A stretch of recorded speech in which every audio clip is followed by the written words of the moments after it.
I pledge allegiance to the flag of the United States of America and to the republic for which it stands, one nation, under God, indivisible, with liberty and justice for all. Thank you. Okay, can we have roll call, please? Commissioner Gutierrez. Present. Commissioner Bergman. Present. Commissioner Marsters. Present. Vice Chair Silberman. Here. Chair Harper Pedersen. Present. Okay. Now we'll move on to public comment, and public comment is limited to items that are not on the agenda. So is there anybody here wishing to speak on an item that is not on the posted agenda? Okay, Dimitri, would you like to come up? Okay. Yes, please. I'm sure you guys have it on file.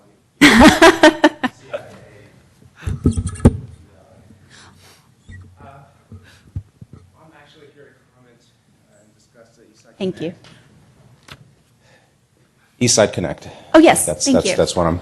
And I actually had some slides. I don't know if that will be possible to copy them, or just some documents. If it'll be helpful. If not, I could just show you guys the screen. Yeah, I thought I did, but yeah, it's right here. You have it. USB stick. That should work just fine. What's up? So you can take over the mouse. Great, thank you. Right here? Yeah, I'll grab it from here. Okay.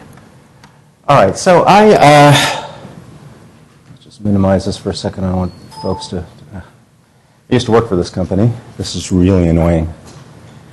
Okay. Boy, my timing's impeccable. That's one thing I've got to say. Nice to see the Planning Commission. Haven't seen you guys for a while. I know we've missed you. Yeah, well, great. I appreciate that. I'm here to talk about the Eastside Connect project, and I had a question to start the discussion off with. Where is the loading and unloading of passengers to city staff for the new Eastside Connect? Passengers for the shuttles would be to the north of the taxi area that's there now. So that area would be bulbed out right behind the station, and then directly to the north would be the new shuttle area. So could you provide a street location? I just want to make sure I'm not reading the document. Toward Hawley Street. More toward Hawley. Okay, yeah. Okay, that's what I thought. So let me actually open this puppy up. This is where I saw it this morning. The shuttle bus pickup drop-off area right off of McHugh. Yeah, that's correct. I just wanted to make sure that I had that that's right. Okay, great. I've got some. Many of you may know or may not know that I was on the steering committee for Eastside Connect, and as a representative for the Eastside community, I brought up a number of longstanding issues associated with this project. And if you just give me a sec, I'll boot up the proper document here. The thing that really has me concerned about Eastside Connect and given the traffic study that was done is that this is the drop-off and pick-off location for the shuttles. And if you guys look at your packets, you would see that, don't say I don't come prepared, you would see that I've got pictures, I've got the whole thing. Here we go. You would see that in the mornings, the shuttles come up Holly Street currently in the current schedule, and this is what the traffic study was based off. The shuttles come up Holly Street, turn on Old County, do their drop-off, pick-off dance, which I'll discuss in a minute later, go down San Carlos Avenue, do a loop. And then in the afternoon, to bypass traffic on Holly Street, they turn left on Industrial, go up San Carlos Avenue, cut down to Branston, and go around. Right? So they do two different routes, one in the morning, one in the afternoon, to avoid traffic on Holly Street. Now, the traffic study, however, didn't look at any alternative locations. All they did was, for the morning, go up Holly, cut across El Camino, flip a U-turn, go into where the new location would be. Or the old one, I'm not sure if they were putting that in with the new plans or if this is where the current location is. And then in the afternoon, going up Holly Street. So it's a comparison of apples to oranges. When they talk about the times and the increase in times, in one instance, the shuttles are avoiding the traffic, and the other, they're right in the traffic. So the question I have is, why didn't we look at alternate routes? You could hit a right on Industrial and go up, then do you know the street? Taylor. Or you could go this way and go up to Britain and then go down and then hit a right. So you wouldn't even have to flip a U-turn. So there are multiple other ways of doing it. This traffic study did not show that. So I'm very concerned about that, given that the recommendation, I believe the recommendation was to not move the shuttles to the west side based off of this traffic study. Is that correct, Mr. Survey? I don't think there was a recommendation. Okay. Well, I just want to point this out in case indeed there is a recommendation to do it that way. So really this traffic study, and I don't, who did the city pay for this or sponsor this? Did Samtrans do this? I'm curious. If you could perhaps ask the speaker to direct the questions to the sorry chair of about the that. commission, and then Oh, okay. maybe a series Madam of questions Chair? could be answered at the end. That's what I was. Yeah. I was thinking that maybe after Demetrius finished, we can go ahead Yeah. and That would answer be those great. questions for you. Okay. Yeah. So I'm curious about who did this study. So if we don't change this, here's the part that I'm concerned about, and this might start segueing well, actually, it doesn't segue into Trans Village whatsoever. This is Eastside Connect, pure and simple. I spent my time looking at this. So let me start reading off my bullet points. So I brought up the current routes, and we verified with staff that the current pickup and drop-off location is by McHugh Street. Now, the question I have is, if we don't change these routes, the drop-off pickoff is over here, yet in the afternoons the shuttles will be avoiding that area. It seems like a serious omission in planning for Eastside Connect. Now, I'd like to say that this is a new issue. However, I did bring this up. I asked city staff to provide documents. This is the first time I've saw them. And I'm concerned, about it, that a local representative of the community, who was part of the steering committee, because I'm positioning for something that's outside of the, what staff and Samtrans seem to want, that feedback is getting ignored. That has serious ramifications and concerns on my part. So let me keep going. So where are folks going to get, if we keep these current routes, where are folks going to go in the afternoon?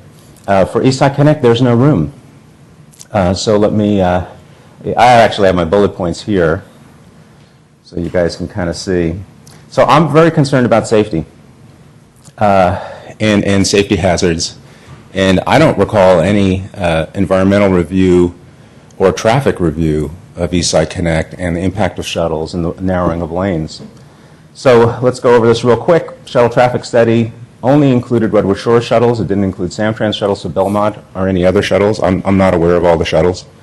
So it was a subsampling that didn't reflect a true picture.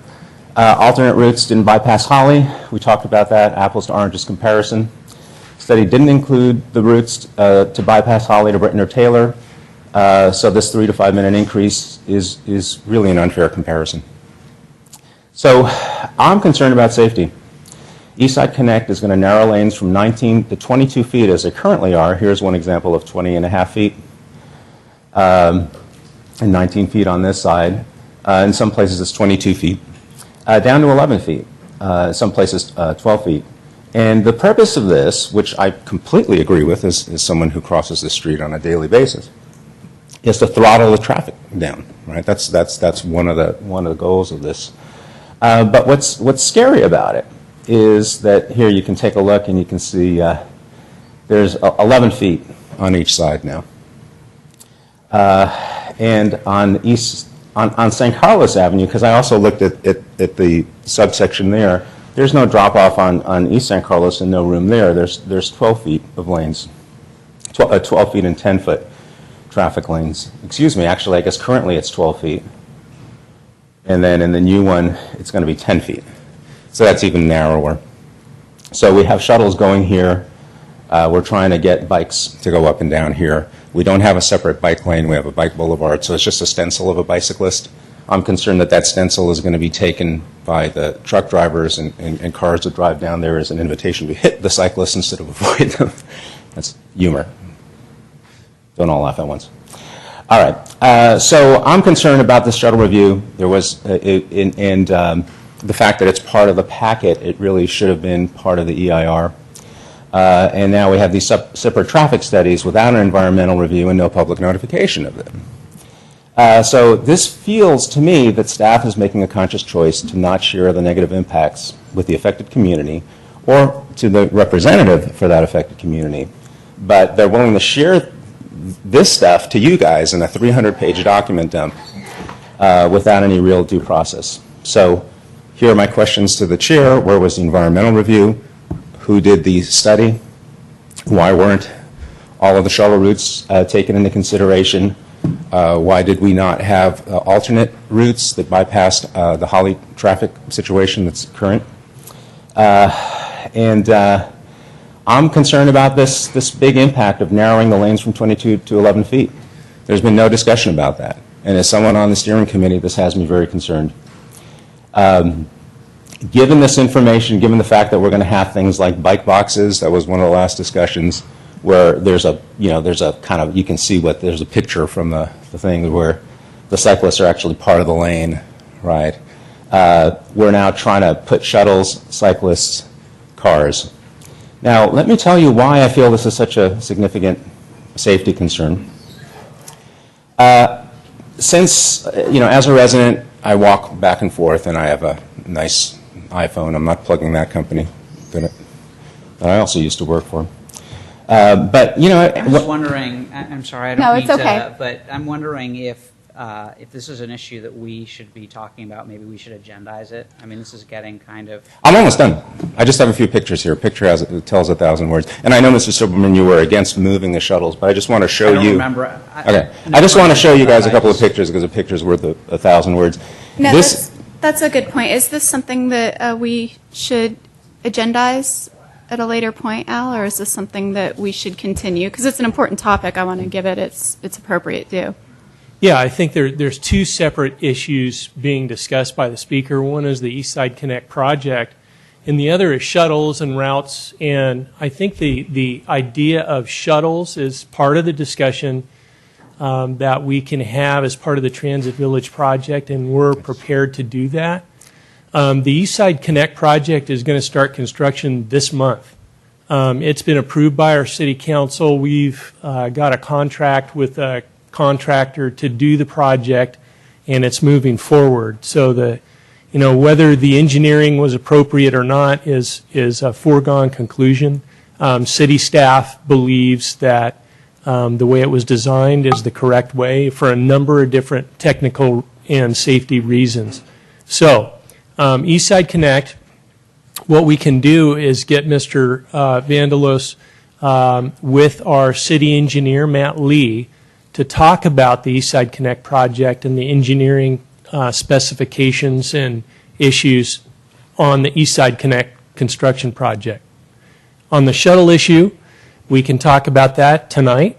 If there's things like, I heard things about alternate routes for travel, location of the drop-off area is something that kind of goes across both the Eastside Connect and Transit Village project, but really, we can talk about that too.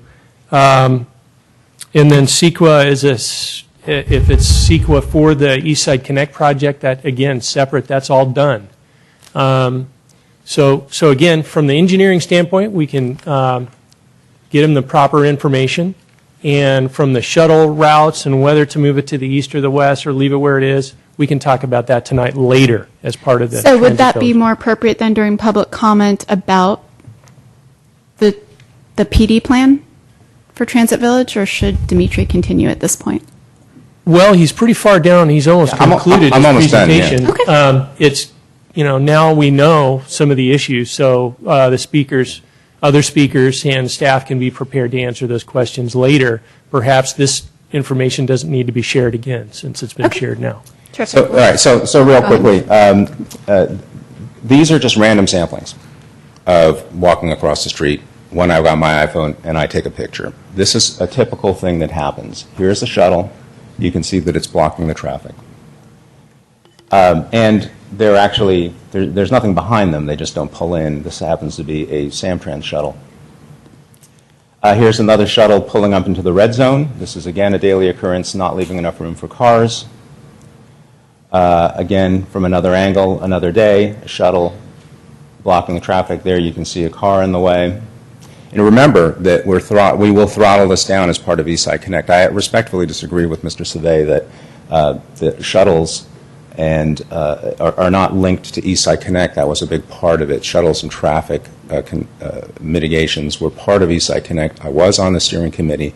I also have to respectfully disagree because I asked to have those meetings many, many months ago, several times to Mr. Savay and to the city manager, Jeff Maltby, and was ignored. Let's just really quick. Here's another example of an EA shuttle. I don't know if this is sponsored by Samtrans or not. You can see they're a good foot, maybe 2 feet away from the curb. Here's an example in a car. I took this picture when my wife was driving. You can see that it's blocking the traffic. There really is no room. It's creating a big safety issue, and we're also throttling this down, to an 11-foot lane for cars. Here's another example. This was, I took my life into my hands here. You can see a car pulling in across the double yellow line to cross. So I just want to make sure you guys see this guy. Here's a picture during one of the walkabouts. This is Brian Fitzpatrick, I believe, and a former Planning Commission member in front of a shuttle that did not pull across. I found that to be an interesting moment. So I moved back a little bit and noticed there were no cars in the way. The representative for Samtrans was ignoring the situation. As a matter of fact, multiple occasions in this hall to the Planning Commission, he said he's never heard of any issues, and he was seeing them. There's a third picture. Hey, there you are. And basically, here's another example now. This is even scarier, a shuttle going over. This is on the same day. This was during rush hour, and a bunch of folks were here witnessing it. The shuttle going across the yellow line because a Caltrain shuttle was blocking. So I'll table. I have Transit Village feedback, but I just wanted to make sure you guys saw that independently and would understand the gravity of the situation, why the community has been adamant about moving these shuttles. Thank you very much. Thank you, Dimitri. Through the chair, are we allowed to ask staff questions about this? Staff. This is an example of public comment. So we can that's where we would agendize Agendize something to ask questions of staff.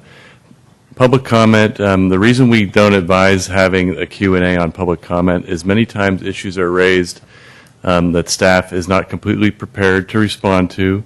It's not on the posted agenda as an item that the public would know would be discussed.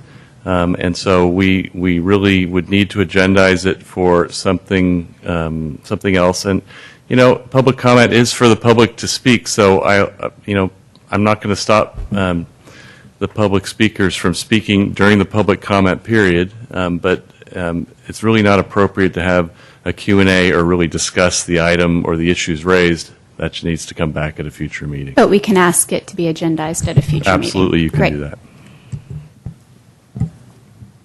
So can I make comments that pertain to additional things that should be looked at as part of that item when it comes back?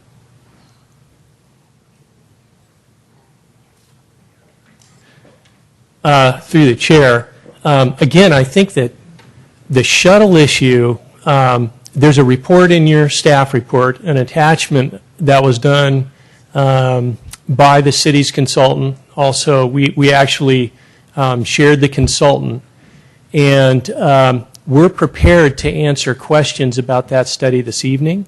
We have representatives of Samtrans here that can talk about shuttles. I can talk a little bit about shuttles. But the Eastside Connect project, we really aren't prepared to talk about. Okay. Does that answer your question for now? I'll just ask the questions as part of the other project. Great. Terrific, thank you.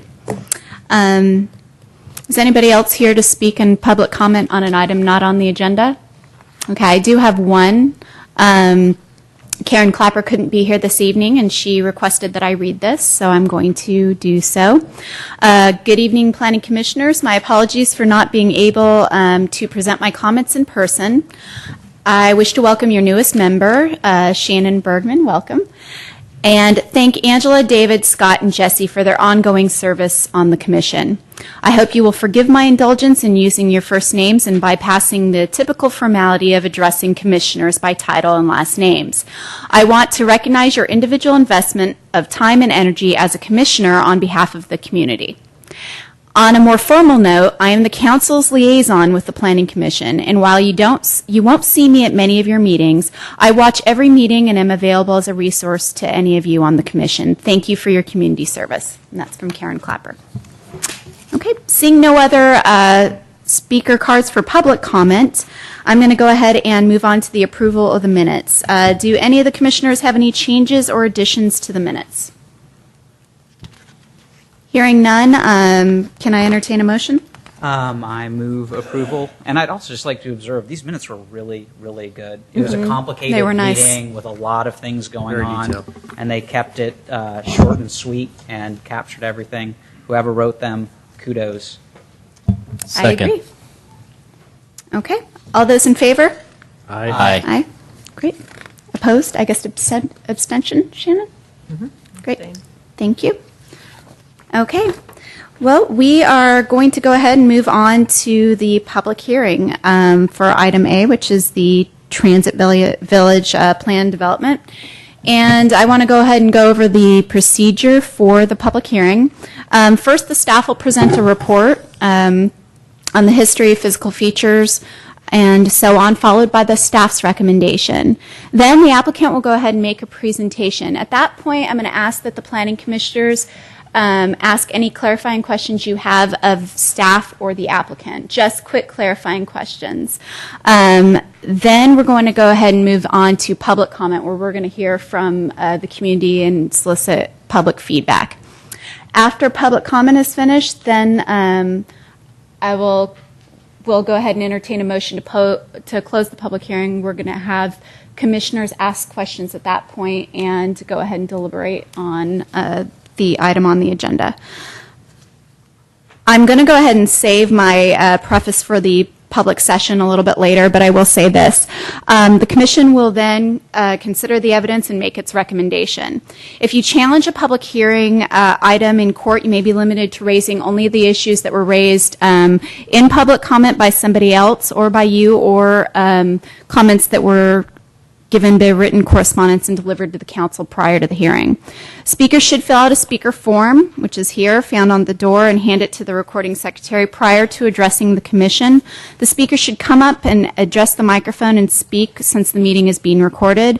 I will give everybody a warning that that the speakers are going to be limited to 3 minutes, and we do ask that you honor that time limit and that you direct your comments and questions to the commission. Okay? So let's go ahead and go on with item A and start with the staff presentation. I understand, Colette, you're going to come up and speak.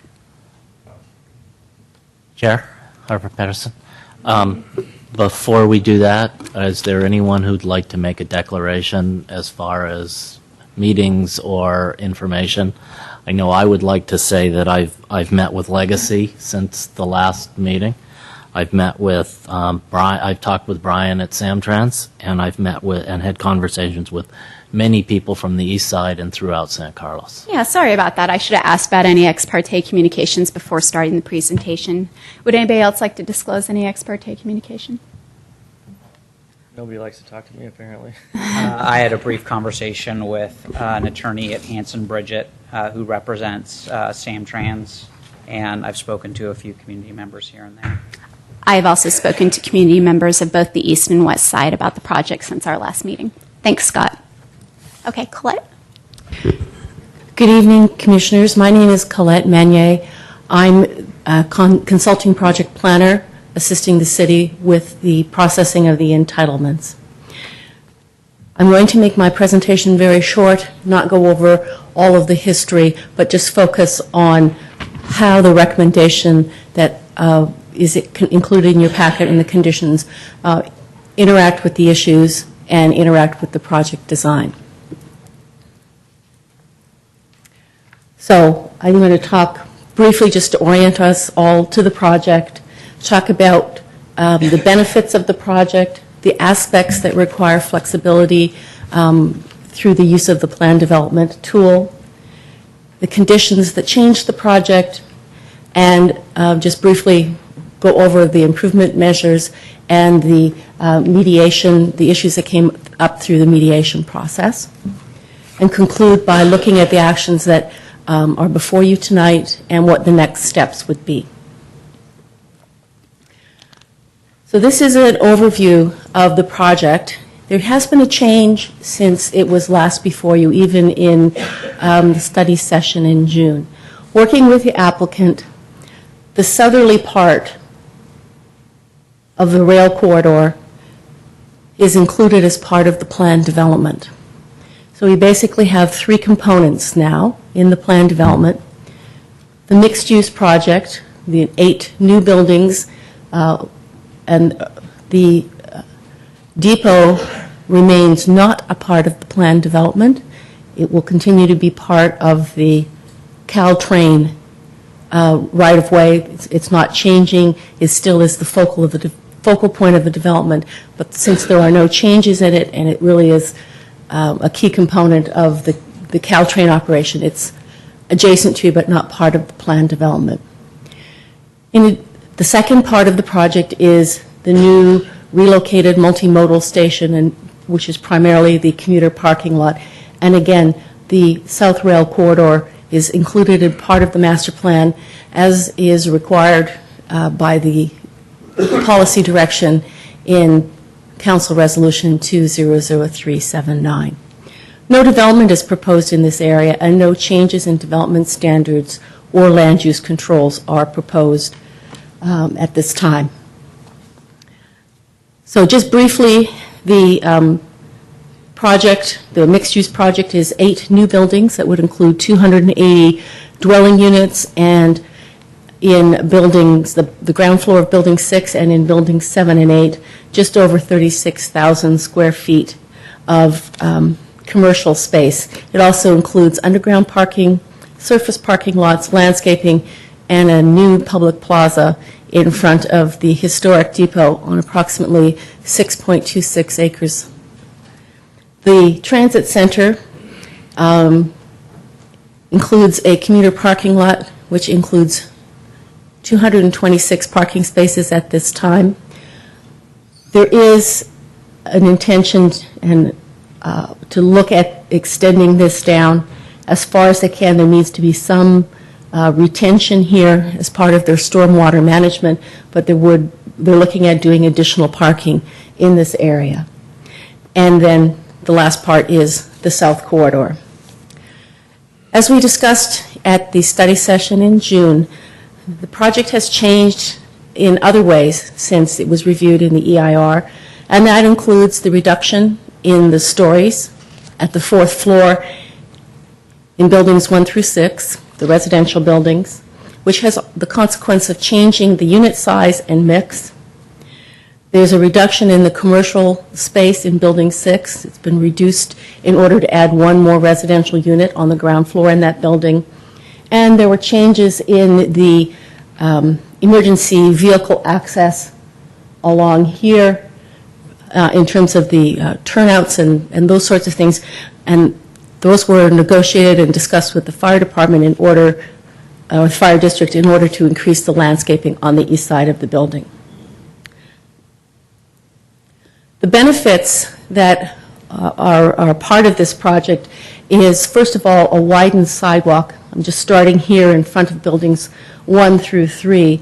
And at the entrances to the buildings, there are areas that are wider, that are landscaped, and include some street furnishings such as seating. At Hawley, there is improved pedestrian crossing. There's also changes in the northbound area, removing one right turn lane and eliminating the left turn lane that comes onto Hawley from the northbound direction.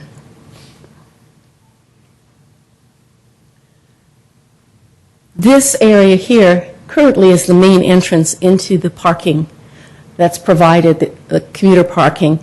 And the cars will, the turn-in will be moved to the south to Cherry, and there will be, in some ways, a connection to the plaza in terms of changes in paving and improved landscaping.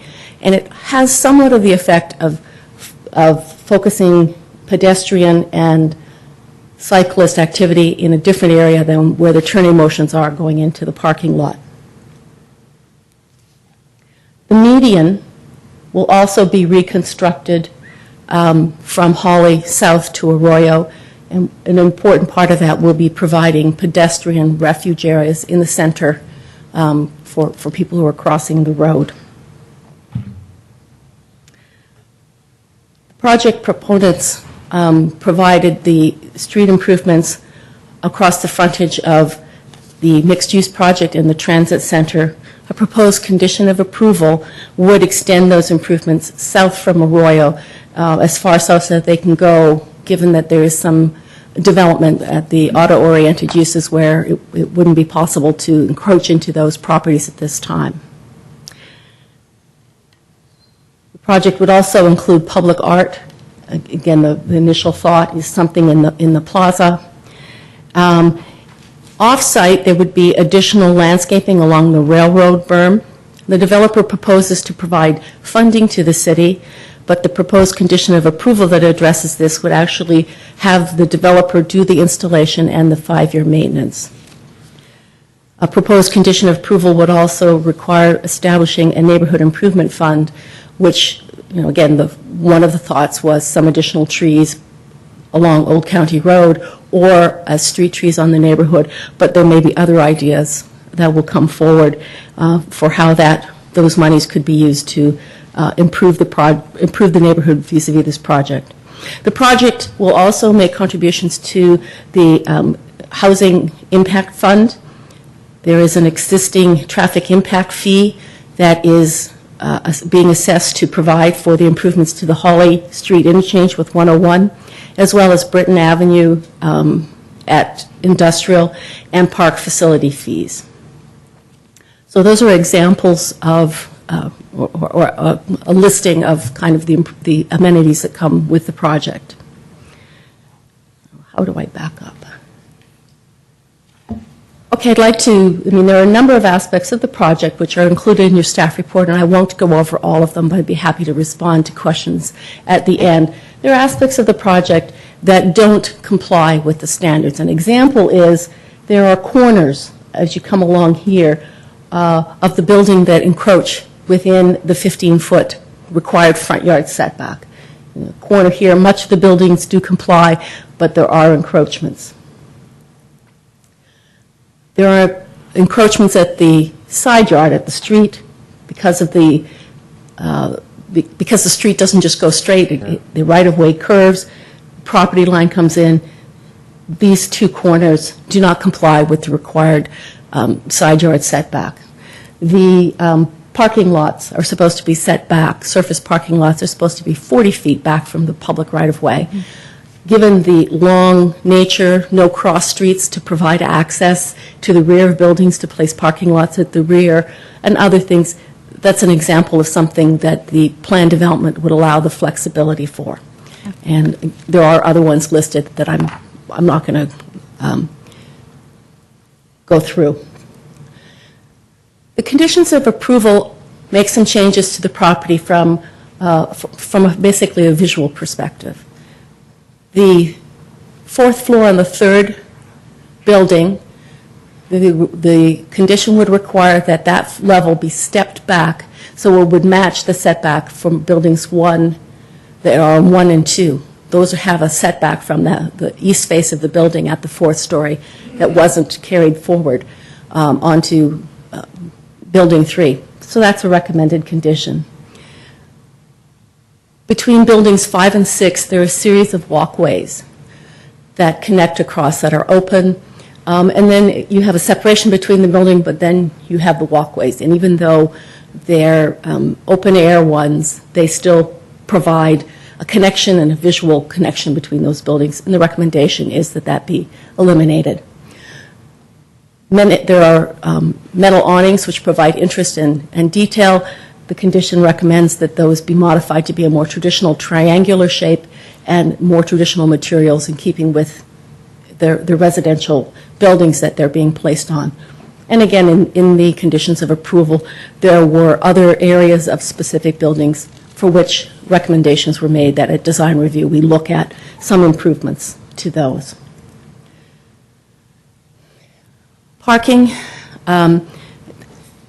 the residential portion of the project provides 418 parking spaces, 353 are required. Additionally, there is on-street parking north of Hawley. My estimate is that when the new driveways go in, there will probably be something like 45 parking spaces at the curb in front of those properties. The project is required to participate in a transportation demand management program, and the intention of that is to reduce trips generated, which will also have an impact on parking. The specific components of the program are included in the plan development and are also in the staff report. The commercial building would require 75 spaces, and 19 are provided in the parking lot between buildings 6 and 7. The applicant is proposing that that be addressed by the non-exclusive use of 47 short-term parking spaces in the commuter lot, short-term meaning under 3 hours. Also, that there would be a parking management program set up for buildings 5 and 6 to make those areas available during the day to the employees of the commercial building. Because the concern is this is transit-oriented development, parking is reduced for it, there are concerns about what if it doesn't work the way we think, and so one of the conditions of approval also includes setting up a residential parking program, funding that to be set up, working with the neighborhood. No changes are proposed for the transit center. In terms of the conditions of approval, there's nothing that would change its layout. And as I mentioned earlier, for the South Railroad Corridor, one of the conditions requires the continuation of the streetscape south from Arroyo.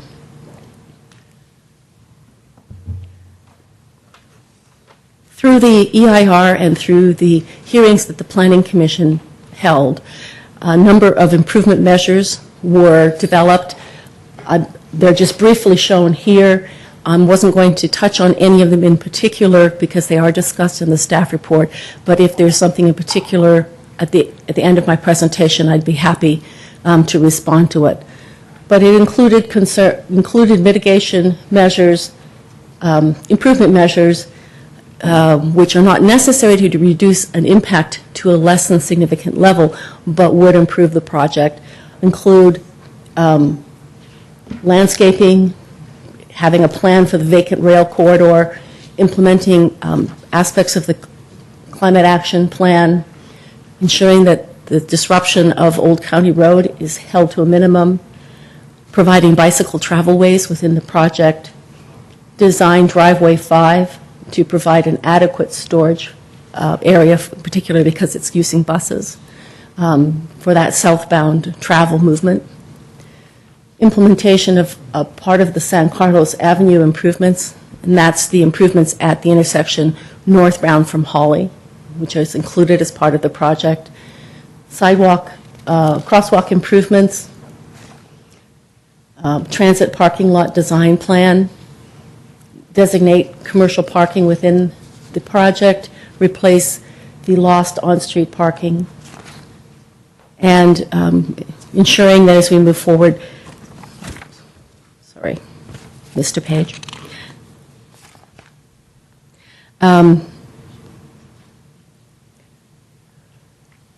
Residential permit parking, which I've mentioned, implementing best management practices for noise, which has been included as a condition of approval, including noise attenuation construction for the east facade. And again, there is a letter that was presented before that from an acoustical perspective, there hasn't been materials so identified. And including making sure that we have water conservation incorporated as part of the project. There were also issues that came out of the discussions and meetings with the community. These are from what was called the mediation matrix. And again, concerns, there were 14 concerns that they discussed, which were Old County Road, the future of the greater East San Carlos residential areas, issues of height, density, shadows, and light, and the impacts on the neighborhood, the issues of exposure to toxic materials during construction. And again, there are mitigation measures that are included in the conditions of approval that address how those would be handled to avoid those kinds of impacts. Improved screening landscaping. Again, I did mention that that is part of what the developer has proposed, is some additional off-site planting along the berm. Parking spillover into the neighborhood. Residential parking plan is part of a way of addressing that. The issue of the shuttles, which we've already heard a little bit about this evening. The issue of school impacts and the limitations of state law in terms of requiring the developer to make greater contributions. Improved pedestrian crossings, zip cars, providing a place for shared cars within the commuter lot, which is a condition, and improved cleanup.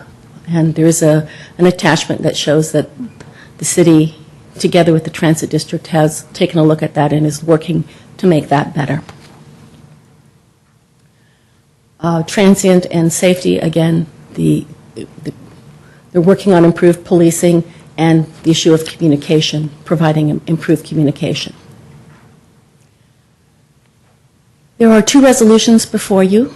One is we have a certified EIR.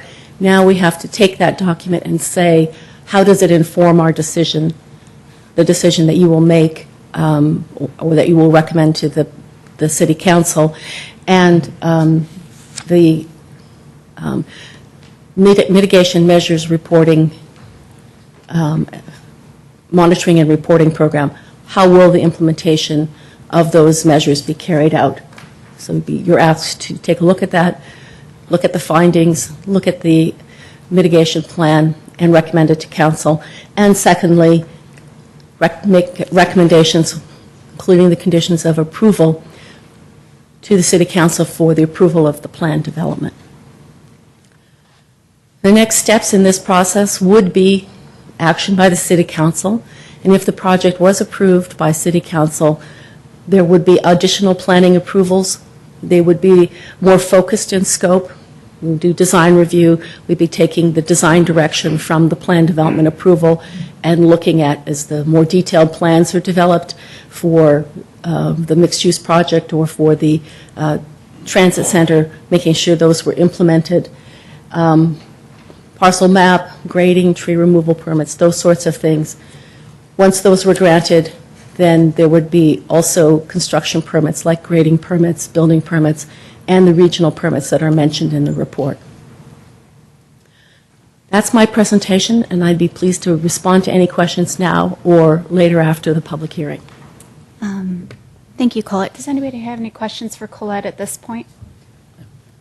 What do you prefer I mean, I have questions about parking. I can leave them till later. I can do them now. I don't really have any preferences. I think I'd prefer that the applicant go ahead and make their Okay, presentation that's in fine. case it answers any of your questions. Okay.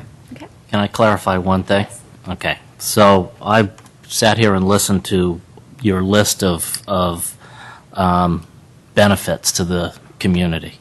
So I heard wider sidewalks. I heard improved pedestrian crossing. I heard the plaza. Oh, by the way, the improved pedestrian crossings, those are actually removing turning lanes, which are maybe an issue with traffic on El Camino and getting people into and out of the community. So I'm not sure that pedestrian crossings are really a benefit. Street improvement, which to me is actually something that's a requirement of the thing. So it's not really it's not really a benefit. The same with the sidewalks. The plaza already exists. It's just going to be beautified a little bit. Public art. So that to me is sort of really the first benefit of the project. Off-site landscaping. I don't think that that's really a benefit. I think that's more of a mitigation. A neighborhood improvement fund, that may be a little bit of a benefit. We'll have to see. And then the requirement that they pay the housing traffic and parking fees.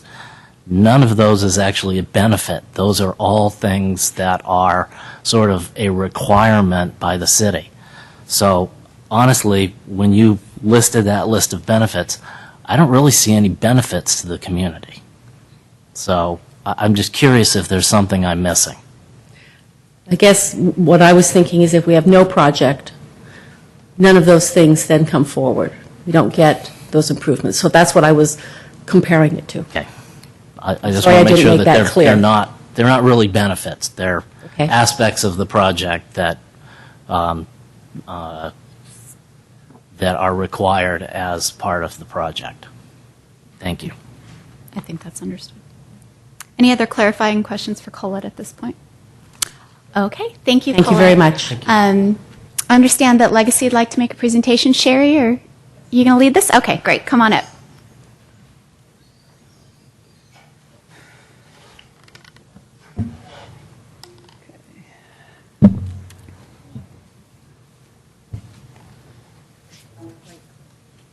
Got it.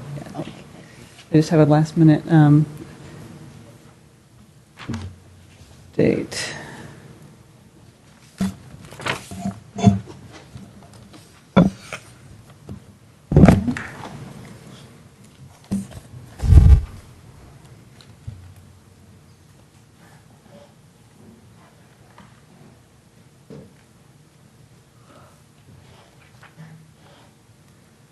Okay, good evening, Commissioners. Thank you for your time and giving us the opportunity to present the project to you again, and for some of you for the first time. What we'd like to do is present the project. There's actually three presenters. Myself, I'm Sherry Scott with Christiani Johnson Architects, the architect for the project. We have Brian Fitzpatrick from Samtrans, the representative, to talk about the multimodal station. And then we also have our landscape architect, Paul Lettieri from the Gazzardo Partnership, to talk about the landscape elements of the project as well. And so I think we'll start with the overview of the transit center. And I can have Brian Fitzpatrick come up for that portion of the presentation.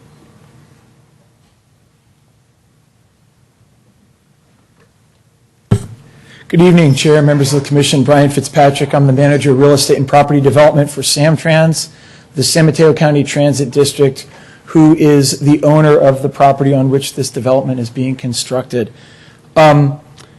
I'm kicking off the meeting simply because I think there's only a couple of us who have been around since the very beginning of this, and I was telling Commissioner Marsters earlier today that I think he and I have been, sort of around from the same meetings at the very beginning.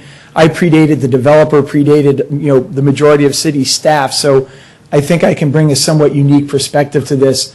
Some of the stuff that I'm telling you may be things that you've heard from me before, but for the benefit of having it on the record and have everybody sort of understanding the underpinnings of where we are, I thought it would be prudent just to give a quick overview of that. So the land that we're talking about, and I won't describe where it is, because I think we all know where it is, but the land that we were talking about was land that was purchased by the San Mateo County Transportation Authority as the land on which the grade separation project was going to be constructed. The grade separation project was called the Ralston Holly Harbor Grade Separation Project, and the project was built by the City of San Carlos and the City of Belmont as a partnership. That was funded by money from the San Mateo County Transportation Authority as well as other sources. One of the contributions to that property was the land. And as some of you may recall, the reason that this land was purchased was because in order to grade separate the railroad, you had to move the track onto a different at-grade alignment that was to the west of the current alignment, build up the grade separation while running the trains on that, what we call a shoe fly. And then when the grade separation was done, the trains were moved up onto the berm, the shoe fly was removed, and then we had this vacant land there. There had been businesses displaced to accommodate that construction methodology. So that happened in the late 90s.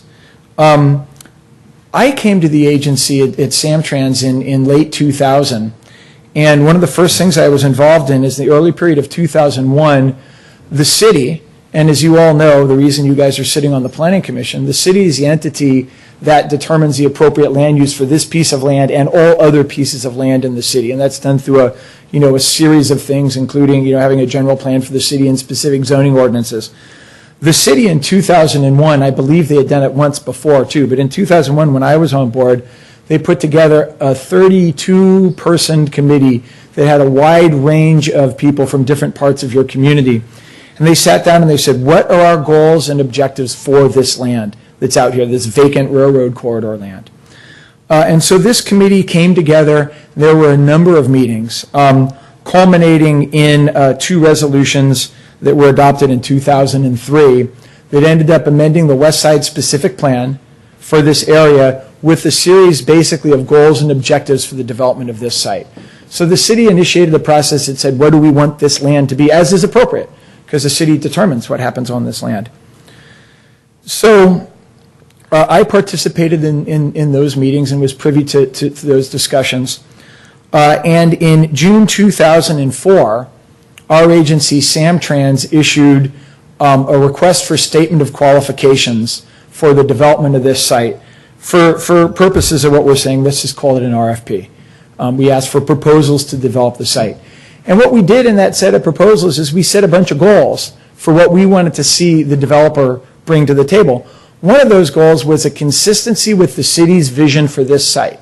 And the city's vision for that site was codified in these 2 resolutions that were actually part of the RFP, referred to in the RFP.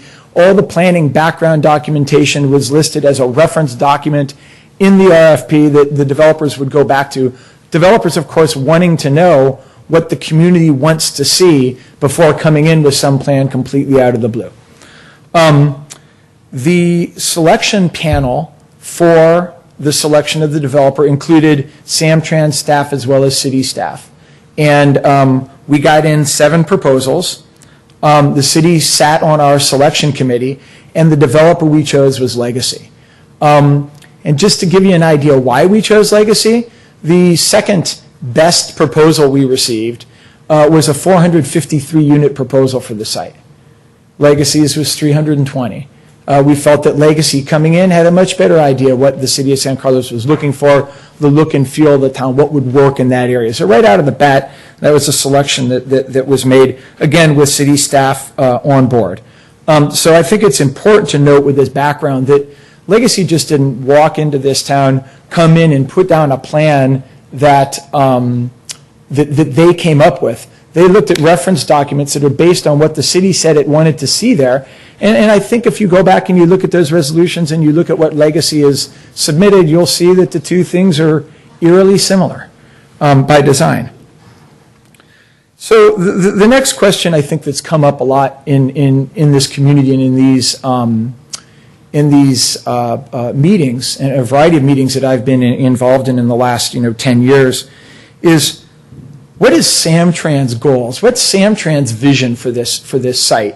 Why are we involved in this? Why are we involved in developing this property? And I think one of the things that's really interesting to note when you get into sort of the egghead end of transit planning is, transit operators take people from point A to point B. Point A being Gilroy or San Jose, point B being San Francisco, and all the subpoints in between. We've got a fixed route system that goes up and down the train tracks. There's not room for deviation. I can't pull off and drop somebody off at their house.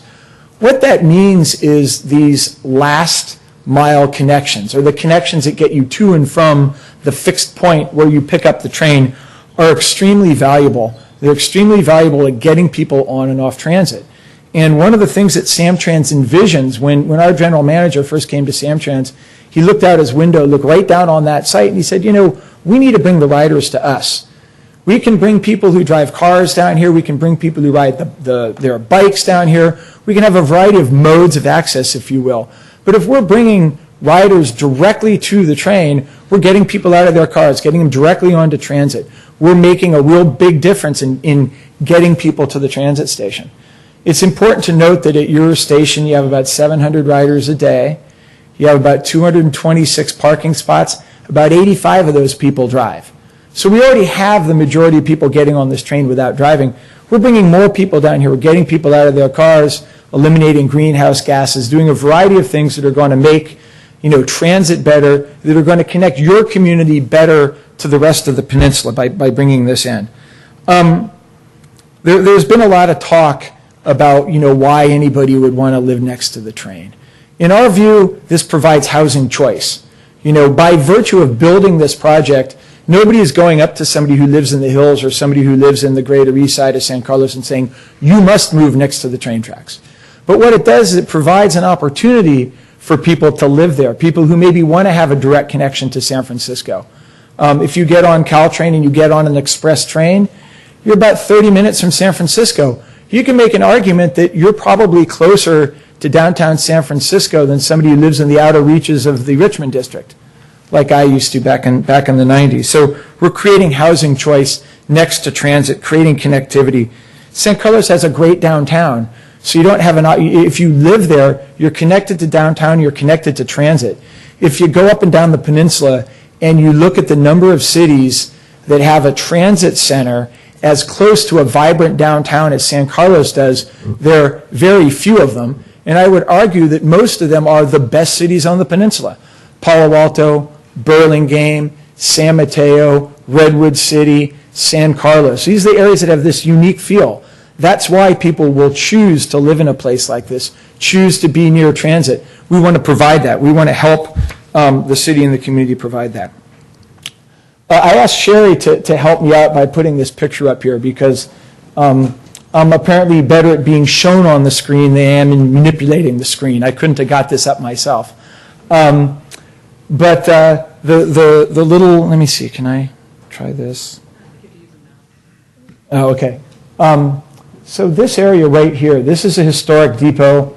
This area right here is the plaza that's going to be part of this development. I ride the train 3 days a week, or at least I try to.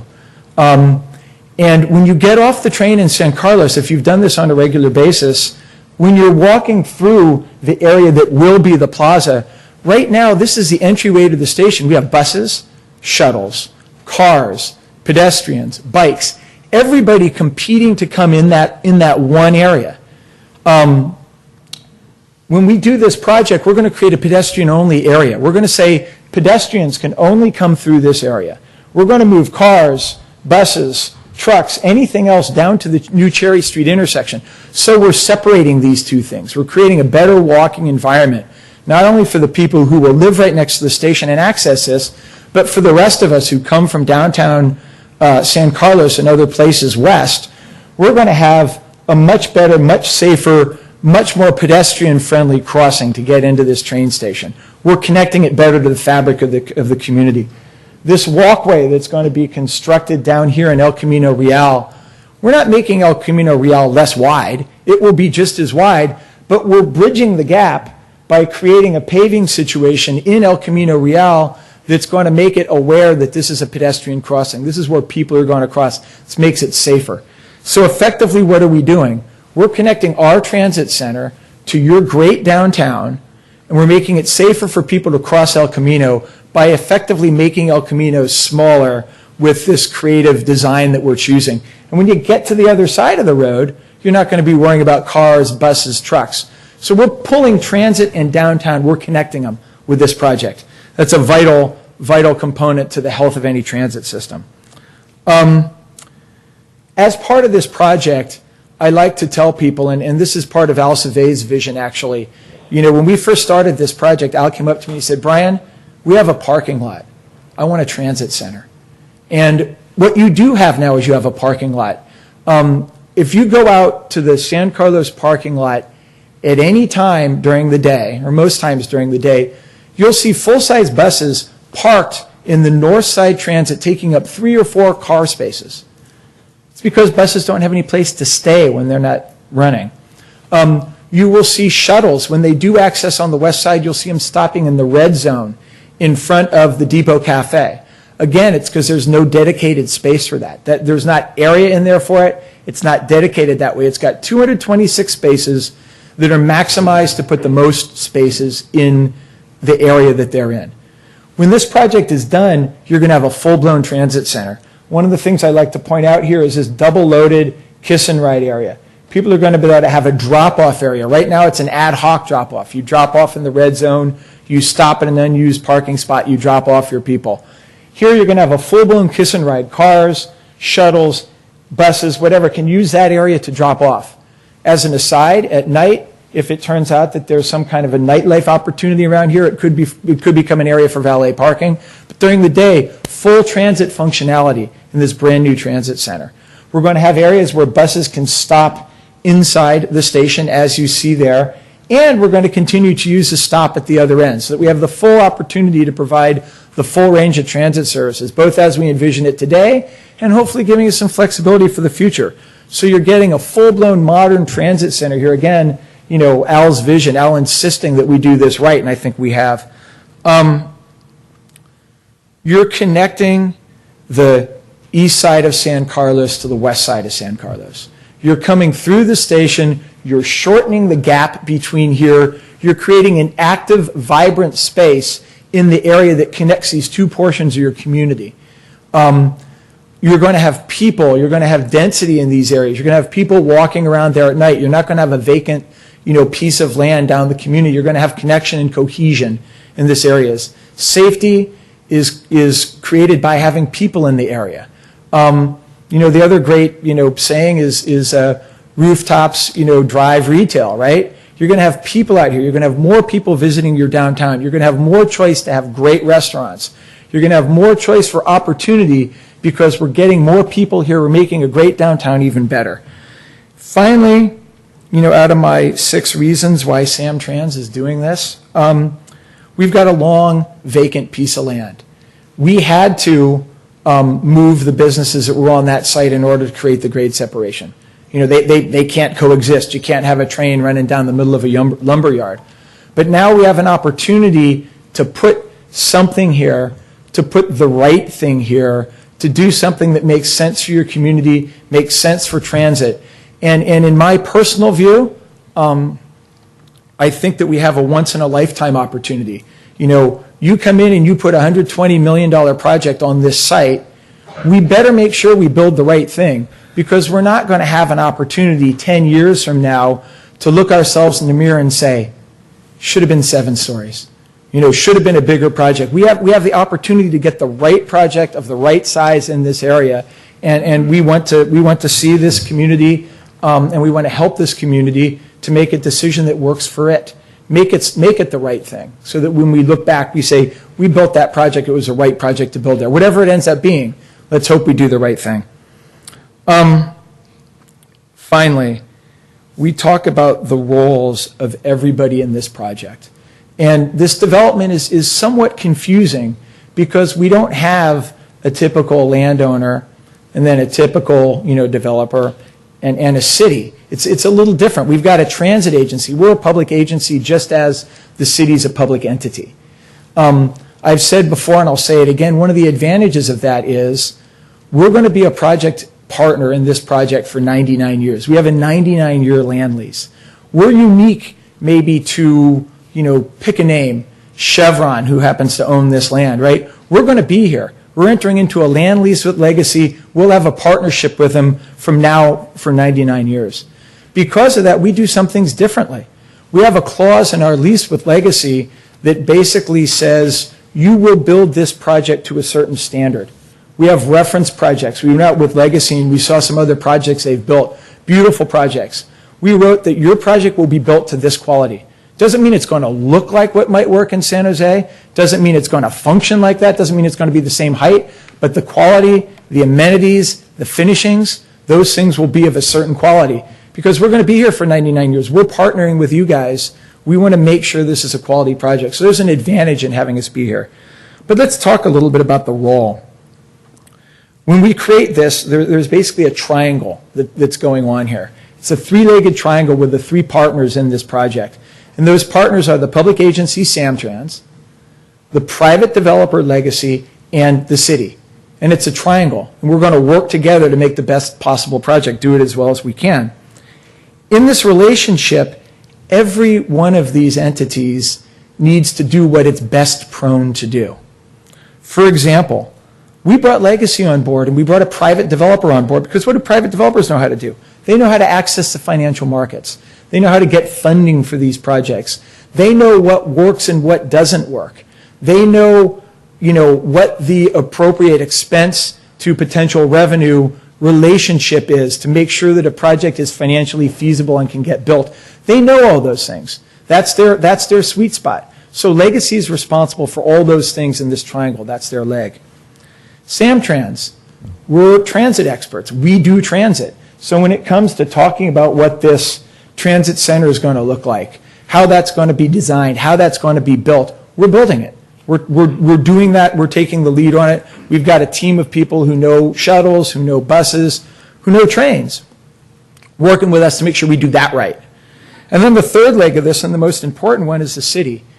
Tying this all together, what I said in the beginning is that the city is going to determine what works best for the city. That's your role. That's why you set zoning policy, general plans, specific area plans, these other things. The city does that.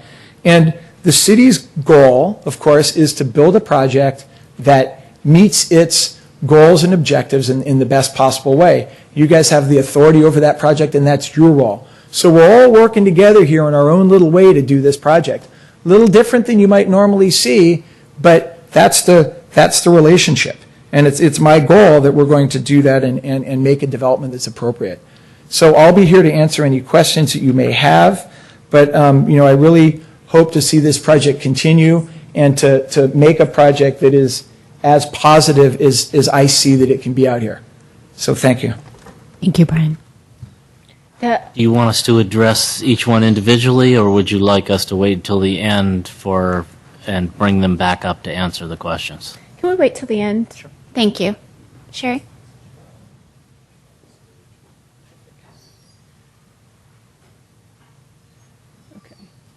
So we're going to focus first on the actual depot area, the retail buildings flanking the plaza, and then the plaza itself.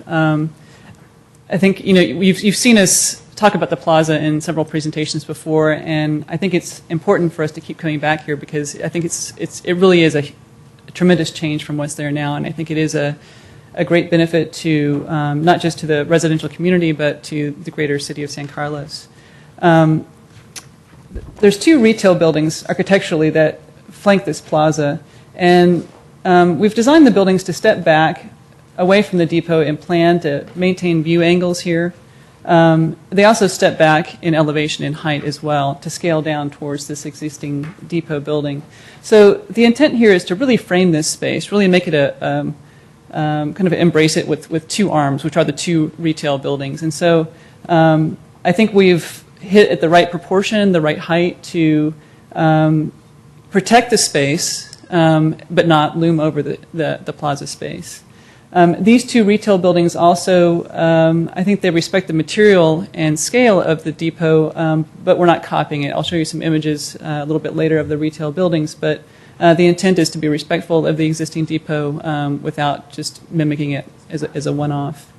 And then I think, Paul, would you talk about the plaza a little bit? Yeah. Okay. Well, I guess we'll switch. We're going to do this back and forth, I think, as we did last time. Paul Lettieri, Gazzardo Partnership, for the record. Yes, one of the things we're trying to do with the plaza is actually create a really vibrant spot that's really for people to use, and we're trying to make it as sort of unprogrammed as possible, so that we're not directing how it gets used. We're allowing for a lot of different possibilities to happen in it. We showed some examples of things that could happen last time. We've tried to alter the drawing a little bit so it's less directional in terms of how it might work. So one of the things that we're doing is we're saving the large tree that is between the buildings now, and we're moving the palms that are now flanking the building out into a 4 square that defines the fountain that is out on the street edge of the plaza. The little yellowish boxes you see are sort of seat height stone plinths that are made of material similar to the depot building itself. So you can sit on all of those if you like. They're at various heights as the grades of the plaza are different, but they're generally sittable. And then we've allowed a pattern that runs through that ties the buildings together and ties the colonnades together. The sort of reddish rendered color you see is area that's next to the buildings that we think that if restaurants occur, that's where the outdoor dining could happen. And we've sort of differentiated them with paving for the moment. You can also the little shapes that are on here are tables notionally that would not necessarily be built in. That's something that could happen in the plaza as it is used. And then the ability to circulate freely through to get to the train, which is one of the significant aspects of the plaza itself, is preserved by the design we have, and good strong connections to the crosswalks that would go across El Camino. I think that's probably enough for now. We'll take it back. Yeah. Oh yeah. Okay. Go ahead. Yeah. This. So architecturally, I'll just point out that this is the retail building 7. This is just north of the existing depot building here. So we are using similar materials. We have some stone accents.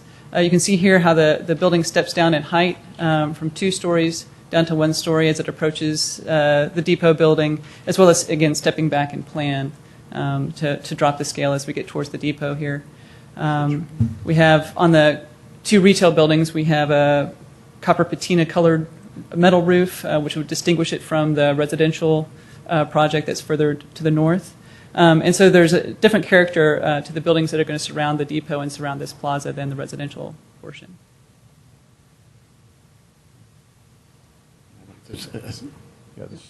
This is a little bit closer in view, looking north again. Similar view to what you saw before, just a little closer now, so sort of from a pedestrian's perspective. So these are the plinths that you can sit on, fountain edge, and I think it's important just to see that the plaza is open and visible. So if you drive by, it's visible. If you walk by, it's visible. If you cycle by, it's visible. And we think it also helps to make it kind of a central focus, since it is at the end of the street as a terminus as well. I think removing the cars from it, we think is really really important aspect of making it a place that people can use and making it active. Wrong way.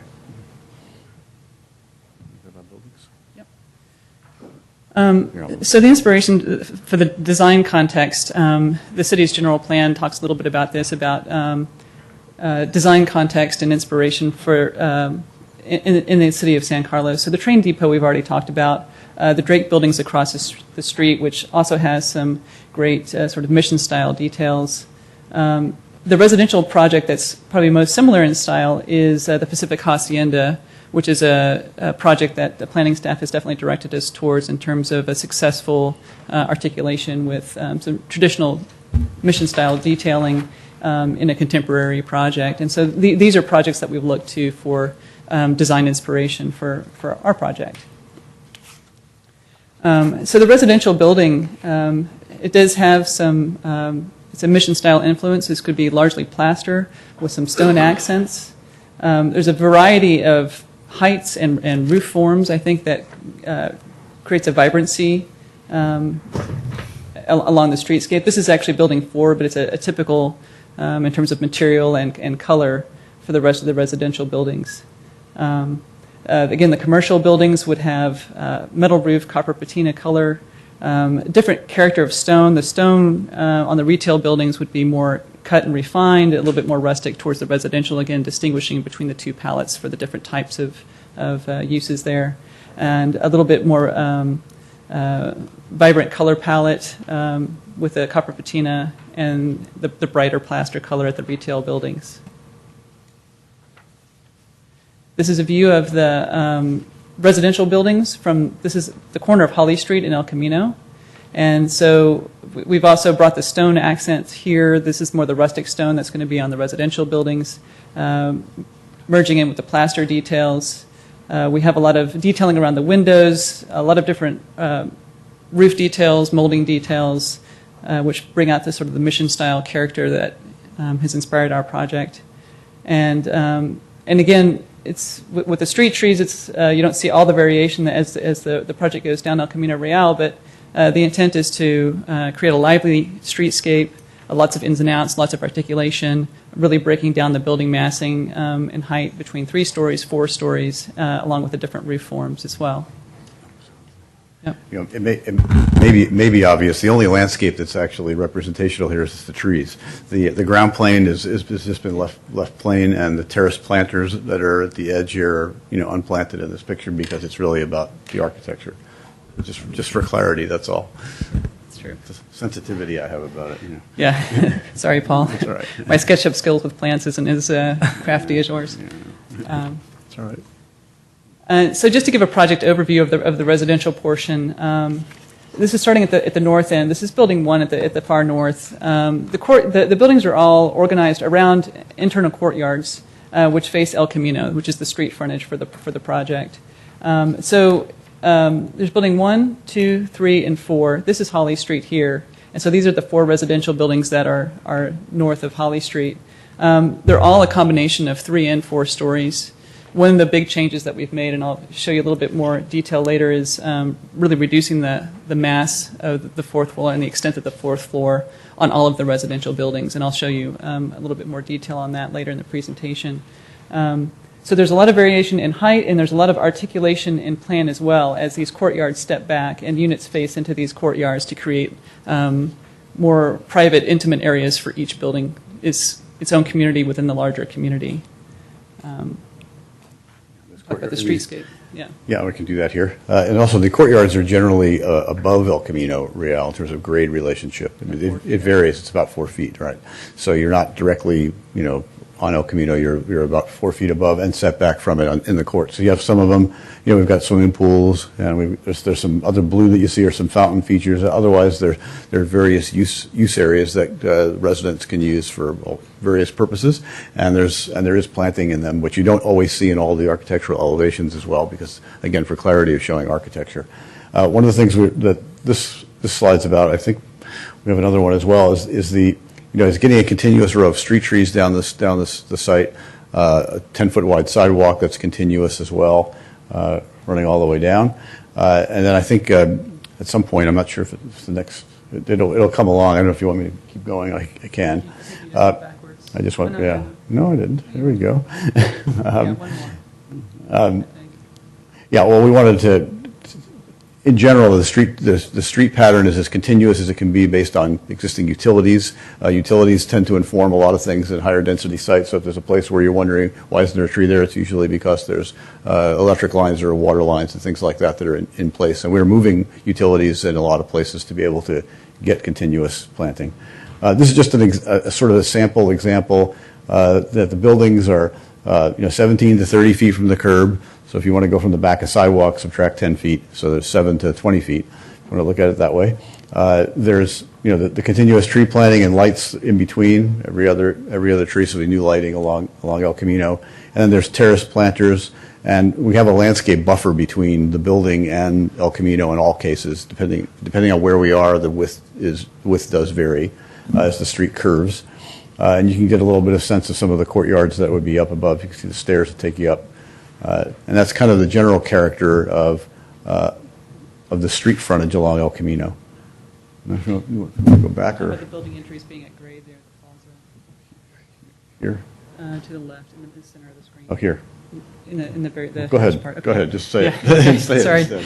Yeah. The other thing I wanted to point out is as a pedestrian going along El Camino, we're talking a lot about the varied experience that you'd have, the difference in setbacks, the difference in height, the different terraces of planning. But at each building entry, we have kind of a mini plaza, which is at grade. So as you're walking along, you're really invited into each building entry. And this would be, there's a fountain feature in this one. There's a couple of benches, I think, in others. So as you're walking along each, there's moments along the path that are open to the public, and they are at grade. Those aren't elevated. Yeah. And so I just wanted to highlight on some of the design efforts that we've done since the original 2009 submittal. In talking with the East Side neighborhood, it seemed like the fourth story was definitely one of the biggest hot points of contention. And so we've really worked hard to reduce the mass of the fourth story. So since the 2009, we've redesigned the buildings, and this is buildings, all the residential buildings 1 through 6 have less fourth floor than they did in the initial design. And the total loss of fourth story is about 34,000 square feet. So if you can picture 3/4 of an acre or 3/4 of a football field, that's how much building we've reduced from the fourth floor of the project. The other thing that we've really worked on is to increase the tree planting on the east side. We've worked a lot, and we are still talking with Samtrans to figure out what's possible to plant on the berm. And because that's a little bit of an unknown at this point, we've done everything that we can to plant as much as we can on the project site itself. I'll just back up a couple slides so we can look at this. But on the east side of the project, this is within the project bounds. This entire row of trees that's been planted here that's shown has essentially been added. And because it's within the project boundary, that's something that the project can control, and so that's something that we can guarantee would be planted with the project. And so we've really worked with the fire department to reduce the fire truck turnarounds, and just moved a lot of utilities and done whatever we can to increase the planting on the east side.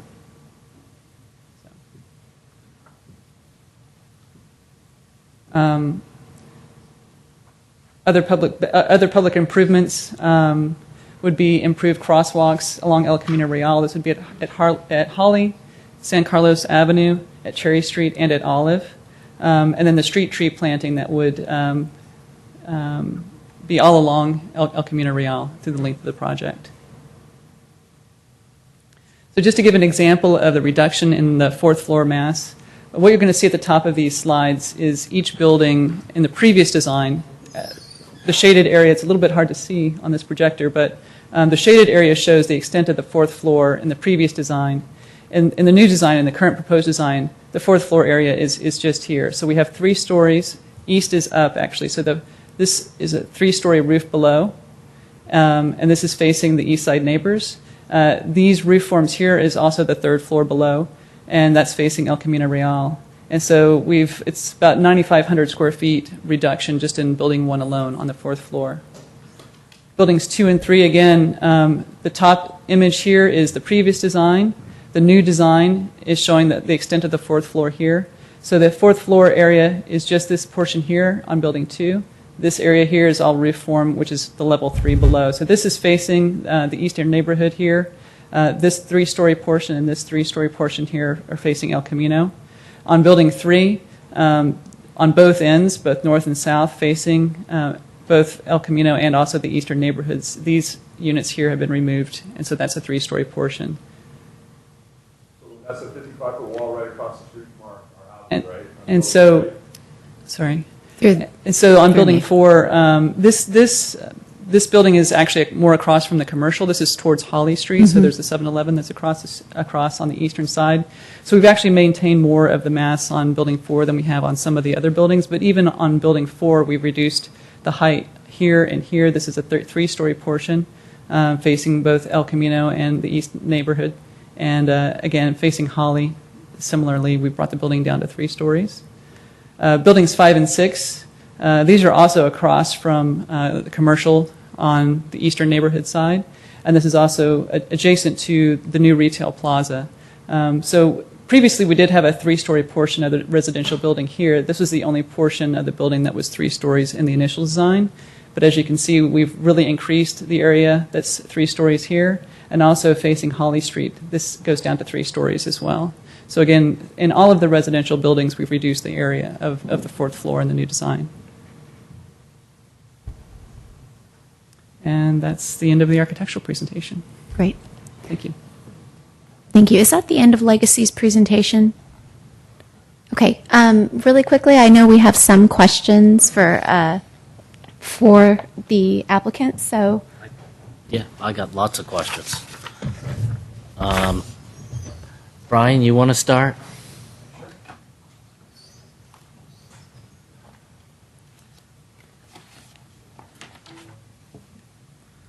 So I'm going to start with the statement that you made about Samtrans wanting to move people closer to transit.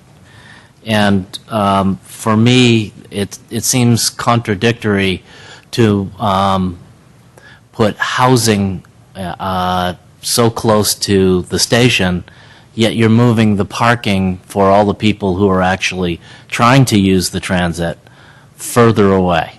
And in fact, it's noticeable that the closest parking space for anybody who drives to actually take Caltrain is further away than any parking space for the residents who live in the east side. So it seems to me that you've now actually made it more difficult for people to take transit by moving the parking so far away. That's a great question or comment, a very, very thought-provoking one, and I thank you for asking it.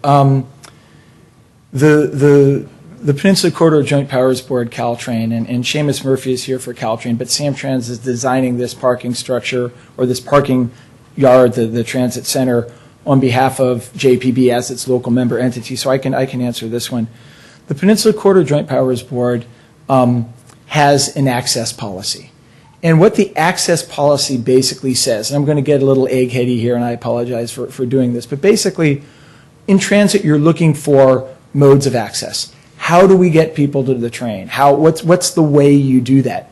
And if you look at the design that we've got up there, and we don't need a picture to see it, I can describe this. Everybody wants to be in the same place, right? If I drive my car, I want to park right at that stairwell and walk right up those stairs. And if I take the shuttle, I want my shuttle to stop right at that stairwell and I want to walk up those stairs. And if I walk to the station, I want to walk to the station, walk right up those stairs.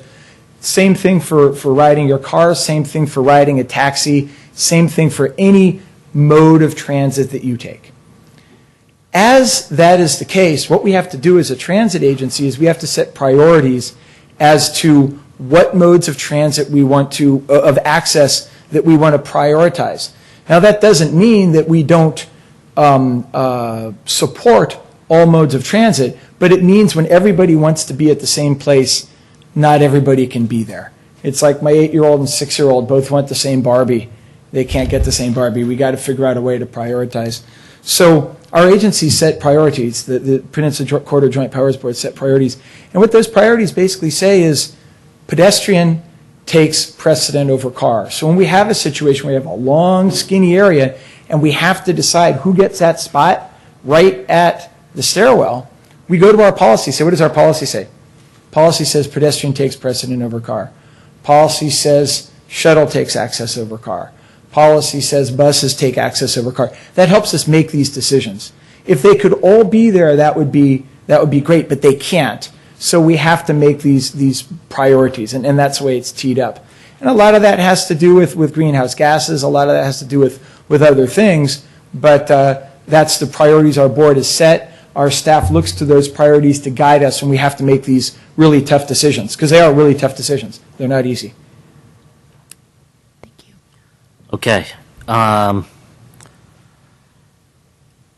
Express trains. You mentioned express trains. Express trains, when we started this process, 4 trains an hour stopped in San Carlos. Right now, 1 train an hour stops in San Carlos. We've actually gone the opposite direction with Caltrain. We've actually made it more difficult for residents of San Carlos to take transit.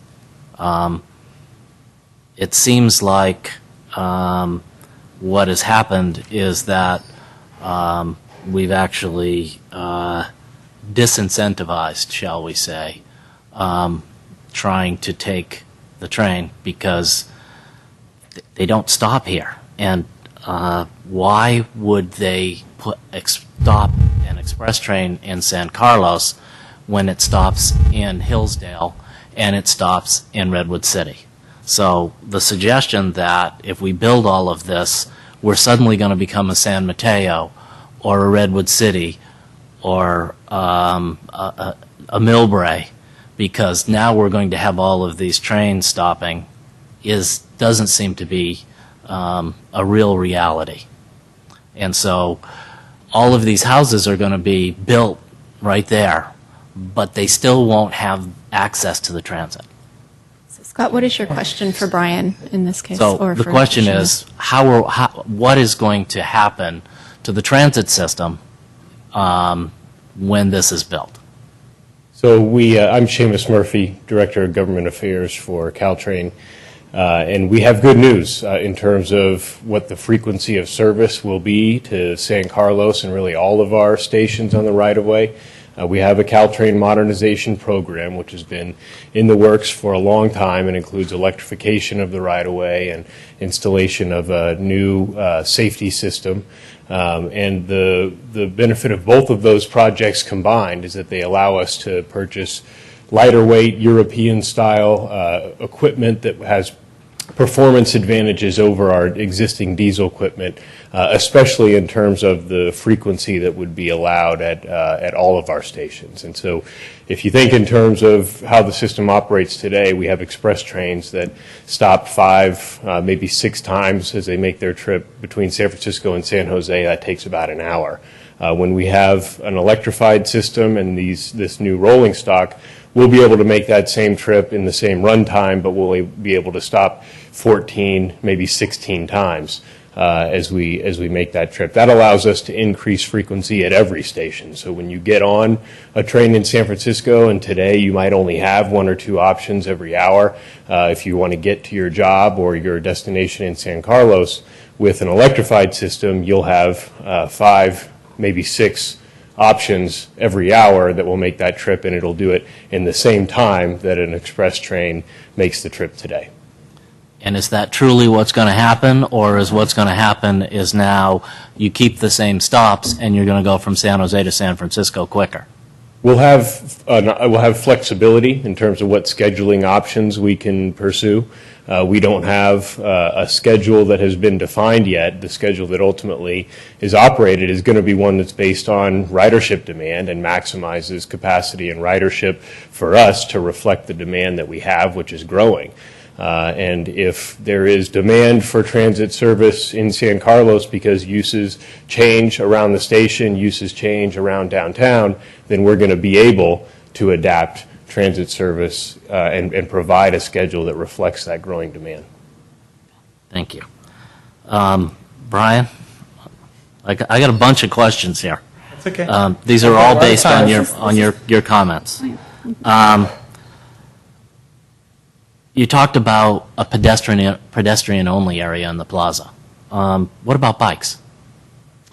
So typically in our Caltrain stations, we don't allow bikes to be ridden through the Caltrain station areas.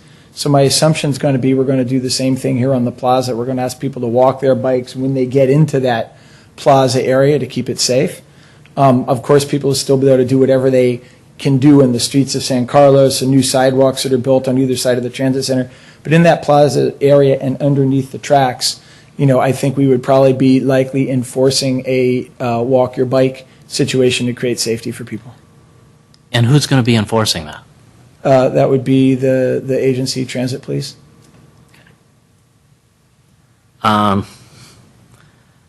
let's see. You talk about valet parking. In the Kiss and Ride on the west side, that assumes that people aren't still going to be using the Kiss and Ride after 6 o'clock in the evening. So how are you going to manage valet parking and people who are stopping there to pick individuals up and drop people off? Sure. Well, I hope that, one of the things that I think is really important you try to do when you try to put all these uses on top of each other, not only do we need to prioritize, but we need to maximize the use of any one particular area. So having the capacity to do Kiss and Ride and valet at the same time is important. We're hoping that to a large degree, and I agree with you, not to the total degree, but to a large degree, the Kiss and Ride function and any evening function that may be in that building. And of course, we can't suppose today that it would be a restaurant or something. If it were, it would have that functionality. We would assume that those two peaks would be different, so that the highest use in the morning would be for dropping off, and in the evening after 6 or 7, you would have the ability to do a valet. If it turns out that there is a competing need for that, what we'll do is we'll write something into our agreement with whatever other entity besides the transit agency wants to use that area. We'll write something in there to allow that area to be shared and not be overburdened. Okay.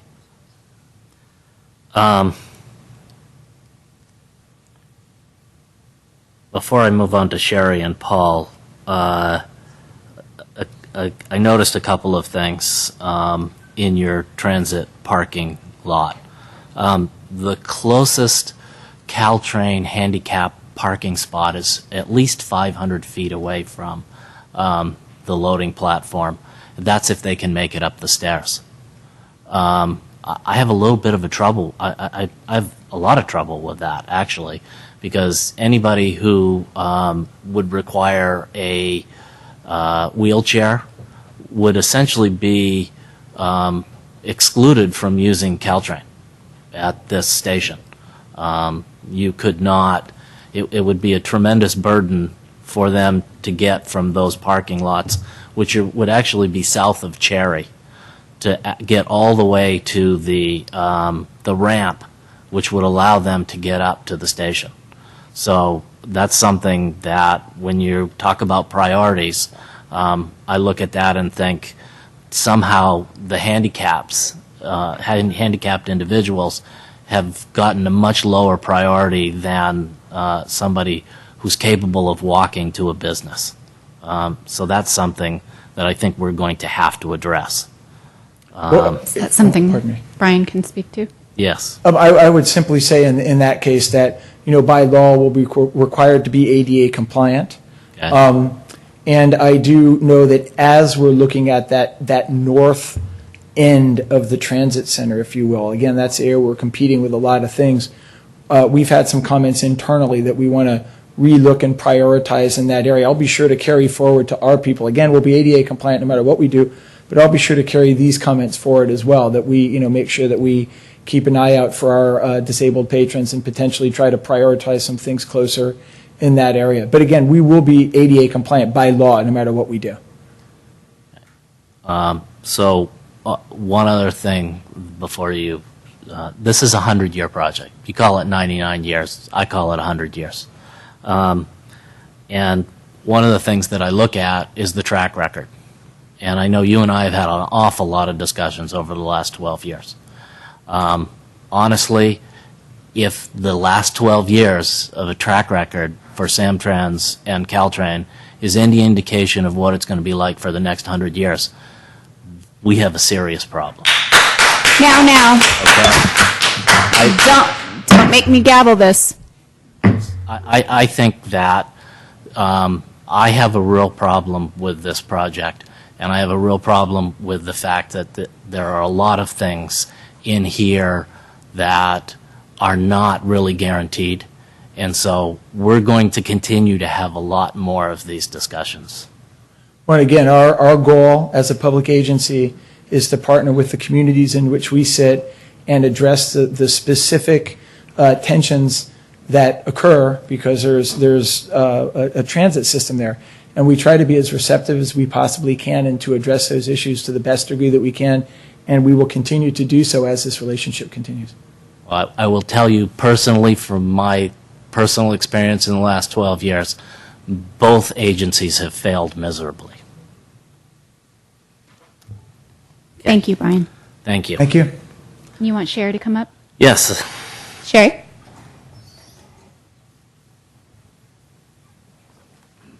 Sherry, like the architecture.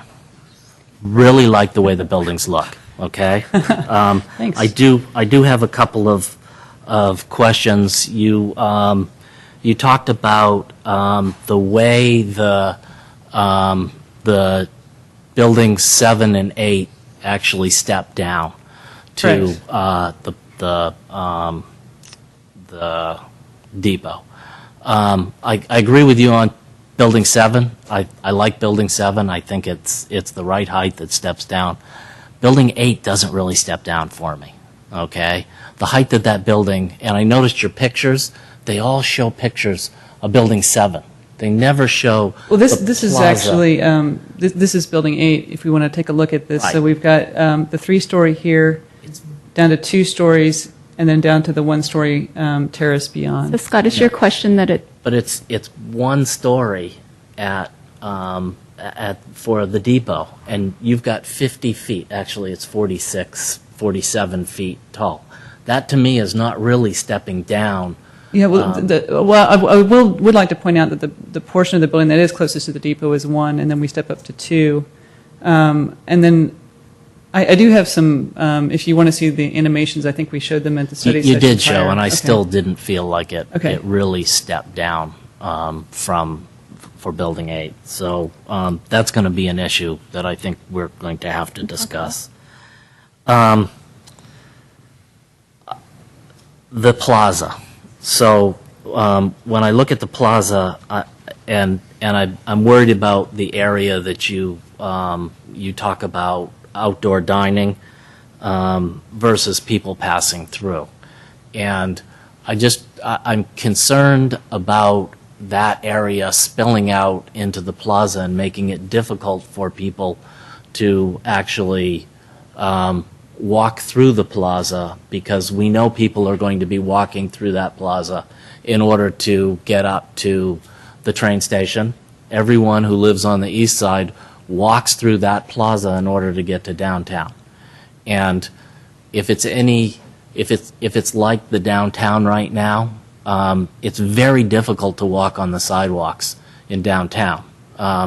The tables and chairs and businesses have spilled over in such a way that they're actually impeding the pedestrians.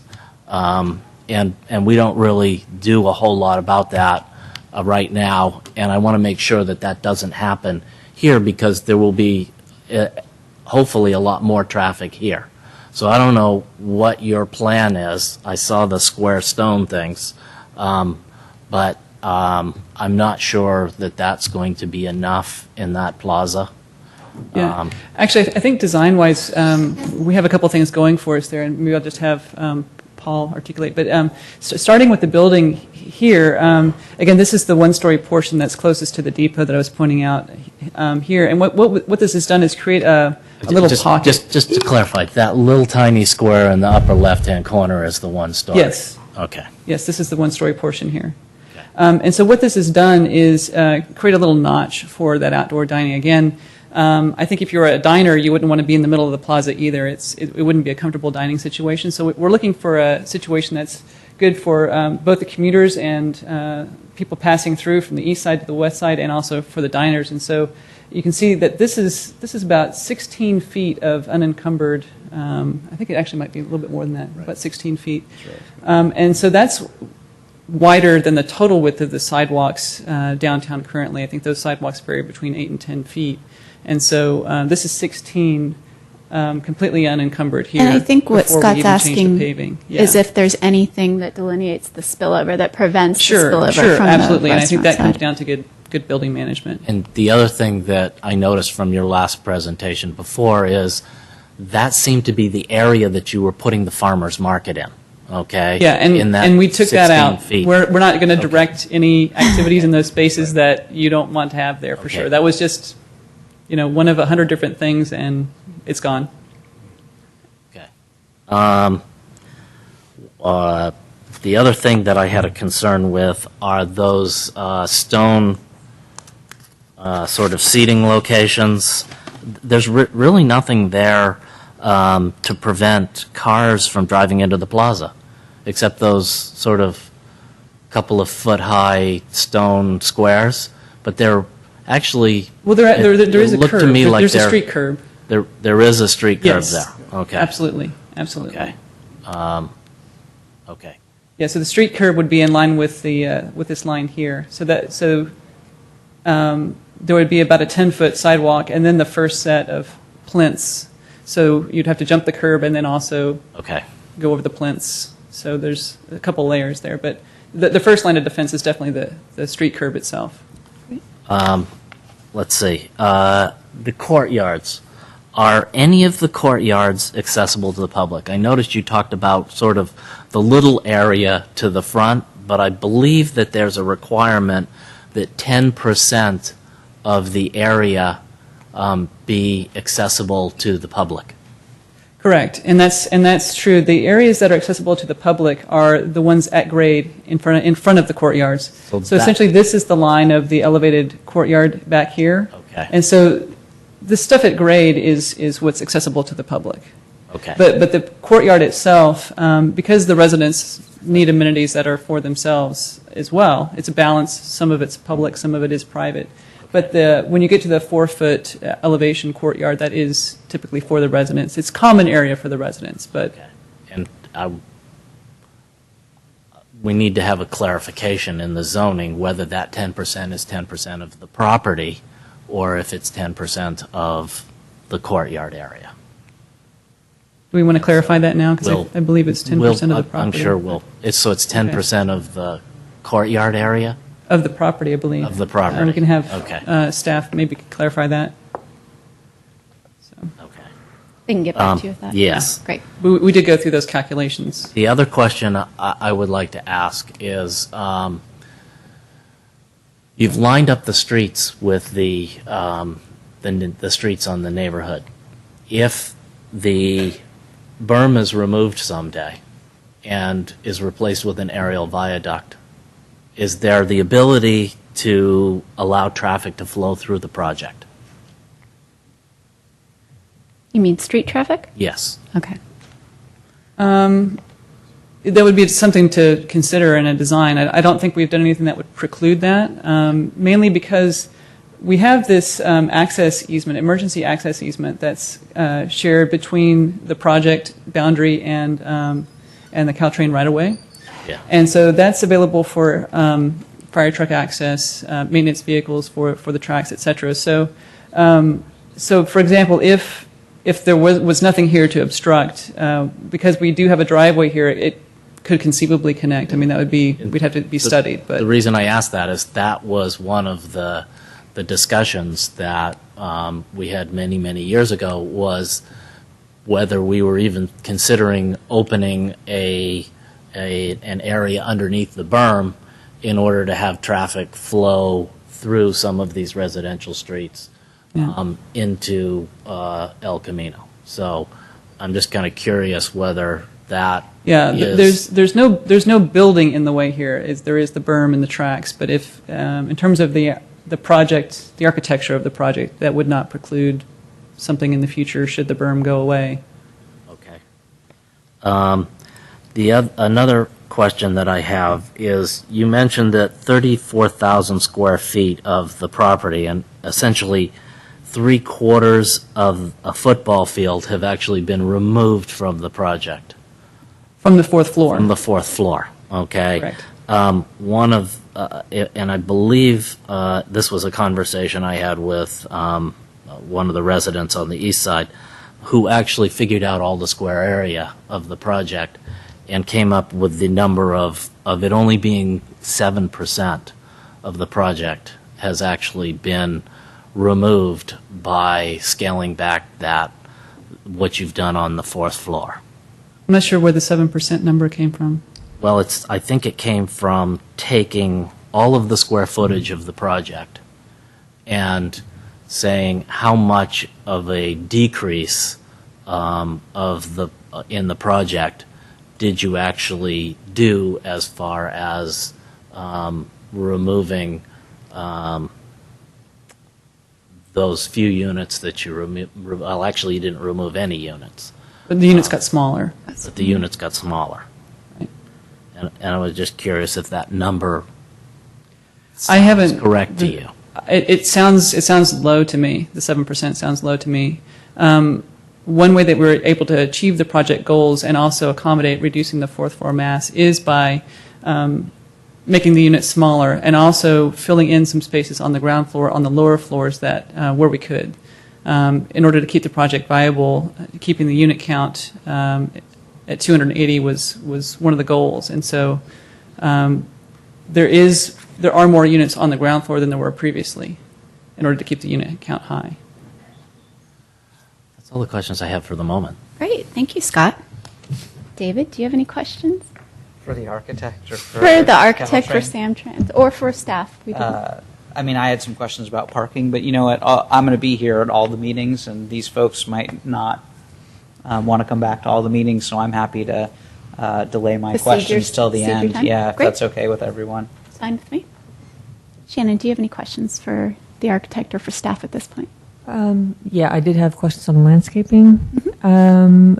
On the basically the trees that are being put in, are the root bases go down or out? I'm concerned about the trees actually, the roots coming up and affecting the sidewalks after 5-6 years. Has that been considered? Yes. One of the things that we haven't gotten to that level yet. We're really wanting to get to that level, but there's a lot of different ways we can plant the street trees with structural soil, silvacells, and things like that can expand the area that roots can grow in, so it won't cause that problem as soon. I mean, in 100 years, trees and sidewalks are always going to be an issue, but there's a lot of things we can do to reduce that, so it's not a 5-year issue or a 10-year issue even. So yes, absolutely. And that's not just the street trees. We have other close planting environments where we would do that as well. Great. Is that it, Shannon? Jesse, do you have any questions for staff or for the architect, the applicant at this time? Okay. All of my questions are actually for later, so thank you very much. Okay, well, at this point, what I'd like to do is take a... There seems to be... I just had a quick response to Commissioner Marston. The code provides that the public space is 10% of the total site. Okay, great. What I'd like to do is to take a quick 5-minute break at this point, and then we're going to come back and open it to public comment. What was our agreement as far as when we end these meetings? 10:30. 10:30. All right. Get used to it.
Okay, seeing that all the commissioners are back, we're just going to wait for a couple more staff members to get back, and then we'll get started.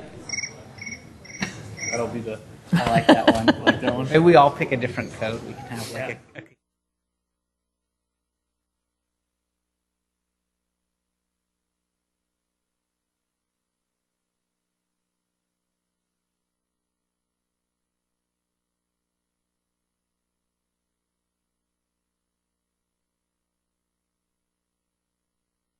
Now seeing everybody back, I'd like to go ahead and restart the meeting. And thank you. We are going to go ahead and now take comments from the public, and I just have a couple quick things to say before we do.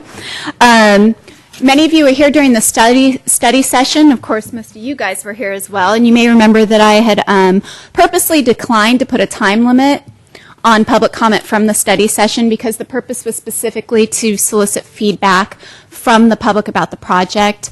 Moving forward, we will have a 3-minute time limit, and it will be enforced by my bouncers next to me on either side.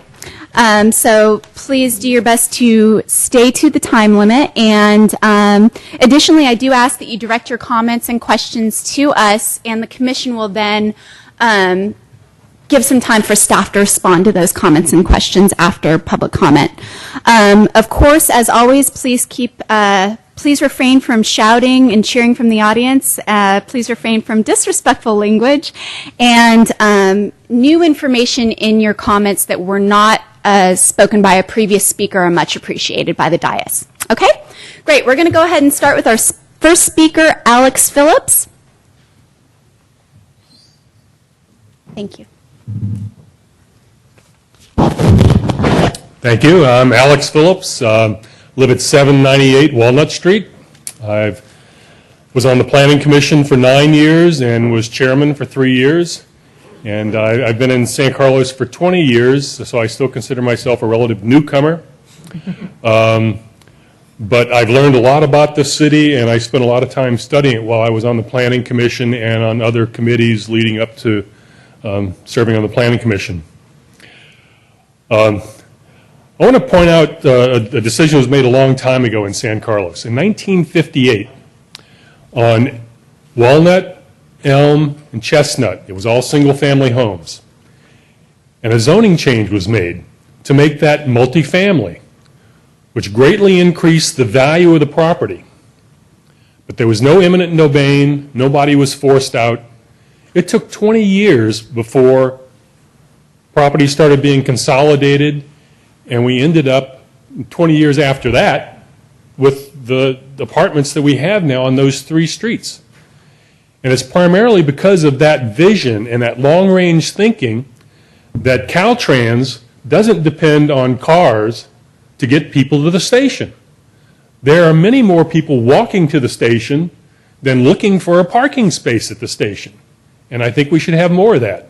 When we started this planning process, Scott, Brian, we were all there in the initial sessions. The realization is that we live in a beautiful place. We have a higher percentage of permanently preserved open space in an urban county than anywhere else in the United States. And part of the price that we have to pay for that is having higher density in places where it makes sense, like right next to the train station. No one will be forced to live there. It's a choice. I know a lot of young people that haven't started families yet that would love to live in a place like that. They go down to Baroni's and go up to San Francisco. They would love that. And the tragedy when we started this planning process was that San Carlos is probably the best place in the world to grow up or to raise kids. But once they leave the home, there's no place for them to live in San Carlos. And I was struck with this recently. I've lived in a nice house up in the hills for 20 years. I decided to look for a smaller place to live, someplace I could rent, wouldn't have to take care of the yard, none of that stuff. It took me 3 months of going from apartment to apartment. There was only 1 or 2 apartments a week that would pop up, and there would be 16 or 20 people applying to live there in those apartments. The vacancy rate is so drastically low in San Carlos, it's just not a possibility for our kids to stay close by. They have to go move to a city somewhere, move across the country. That's a tragedy. And I think this project would help alleviate some of that. And I think that we can't let a few people, I dearly love the people who live in East San Carlos. They're great people, but you can't have them dictating what's best for the entire city and the future of this city. Alex, are you close to wrapping up? Yes, I am. I'm very disappointed that the size of the project has been reduced from, it was originally 320 units, and that now in 2011 we've added this housing fee that is probably going to eliminate development forever.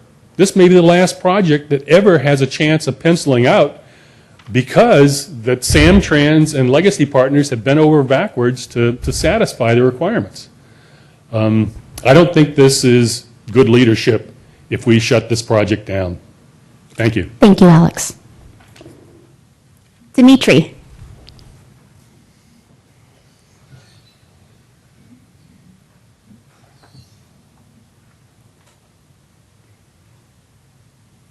So I'm going to respectfully ask for some indulgence and perhaps more than 3 minutes, as I am a community representative, and it does state on the cards. It does say on the card that organized presentations do have more time. But I Yes. will be as quick as I possibly. Thank you. It's overwhelming to look at 300 pages when it's presented to the community on a, say, Thursday, and try to have a coherent response. It's also concerning to me with our new member to not have that history. I don't know if you've received all of the documentation that's been provided over the years, and I don't know if you've had a chance to read all of it, but it's very important. CEQA, so let me do the best I can. CEQA has two reasons. One is for an environmental review, and the second is for public notification. The Transit Village EIR did not include the multimodal station in the final EIR report. This was piecemealed by staff, Samtrans, and Legacy to deny NEPA considerations and possibly for federal grant funding reasons. The environmental review for the project needs to reflect the cumulative impacts and mitigations of all of these projects, and this is the first time, I believe, you guys correct me if I'm wrong because I've been to so many meetings, I don't recall you guys ever looking at the parking. Has that been part of previous meetings? I'm just not sure, like the actual lot. Yes. And design, the pick up and drop off. When we look at this, we have to look at the project as a whole. I agree with a couple of things in the previous speaker mentioned that, yeah, we need to look for the overall, what's best for the overall community, but I disagree on so many points. It's not worth mentioning when we start getting into the specifics. I'm very confused because we're seeing three projects here that were,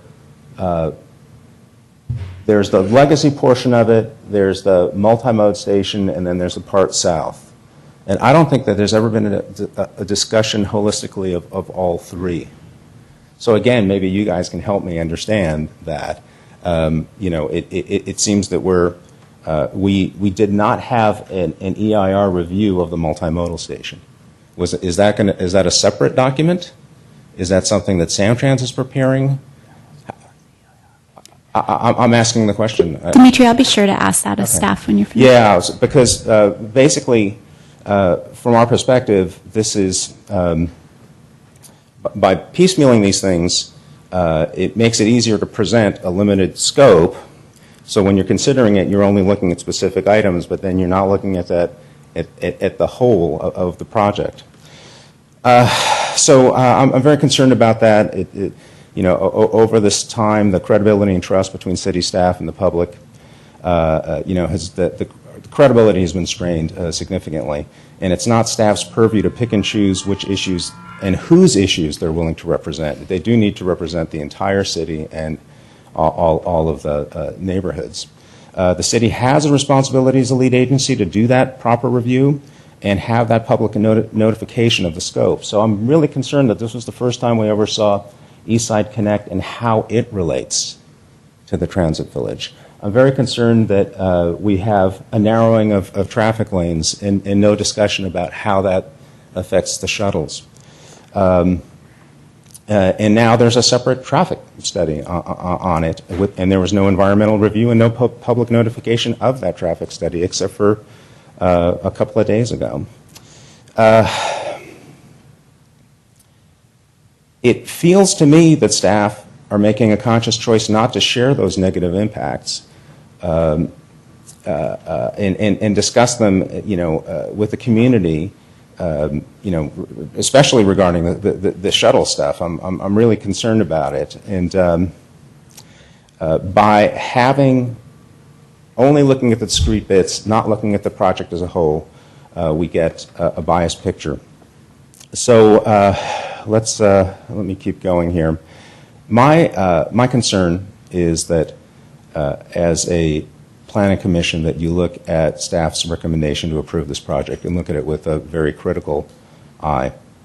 As we mentioned before, EIR guidance was very different to this body than it was to the city council.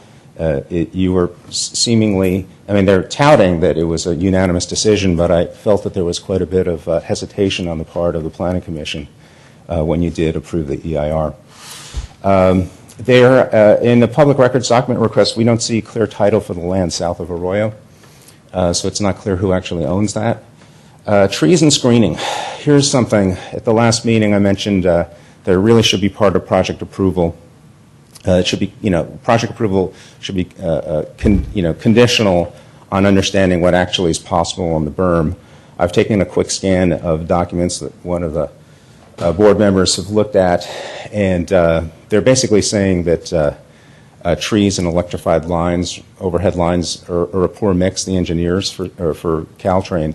So I'm concerned that we're not going to get any trees, and I'm actually concerned that whatever trees we may have may be eliminated, or at least some of them may be eliminated. So that would be a false promise. Dimitri, you're coming up on 5 minutes, so if you could, okay. Do you think you can wrap it up in a minute? I'm getting there.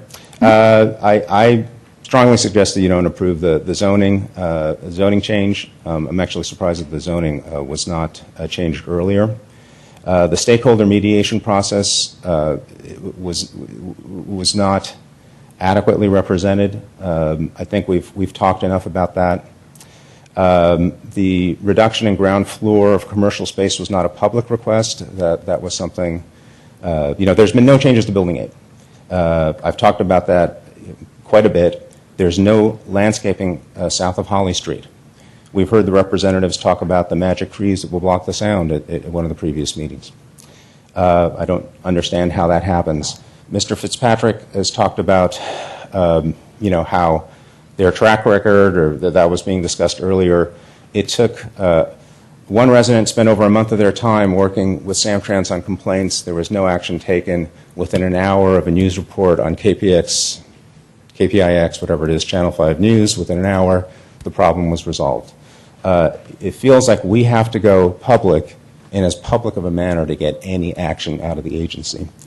So I'm going to wrap it up here. Mr. Fitzpatrick noted nightlife opportunities. Very concerned that we're going to be revisiting the additional pressures on our community to have a sponsored valet parking for nightclubs right by residential homes. And there was a quote he said, "You better make sure we did the right thing." And how do you build the right project when you consistently ignore community concerns? How do you build a better project when the applicant threatens to sue the city to eliminate the affordable housing element? How do you build the right project when you plan a nightlife element that was never discussed during the EIR phase? How do you plan the right project when you piecemeal the projects for the EIR and link them back when you feel it suits your purpose or narrative? How do you plan the right project when you misrepresent the distances from the parking lot to the station platform in public meetings that City Council requested? I had to sit there and correct Mr. Fitzpatrick so he wouldn't misrepresent that at a public meeting. How do you build the right project when the I mentioned it threatens to sue the city to get out of affordable housing? I mean, I understand. I want affordable housing. I would like the entire project to be affordable housing if we could make it. So, you know. Sorry, Dimitri, I'm going to ask you to wrap it up. I'm going to stop here. If we want to be like the other communities, Bayshore's got 18,000 housing units that Samtrans and their partners are putting in. San Bruno, 1,600 units. San Mateo Rail Corridor, we're talking at least 1,000 units, if not more. Station Park Green has 600 residential units. There's a lot of building going on, and what we want to do is make sure that we do a project that is scaled properly for this community. Thank you very much. Thank you. Now, Robert Shaffron, did I say that right? Stafford, sorry, I know that.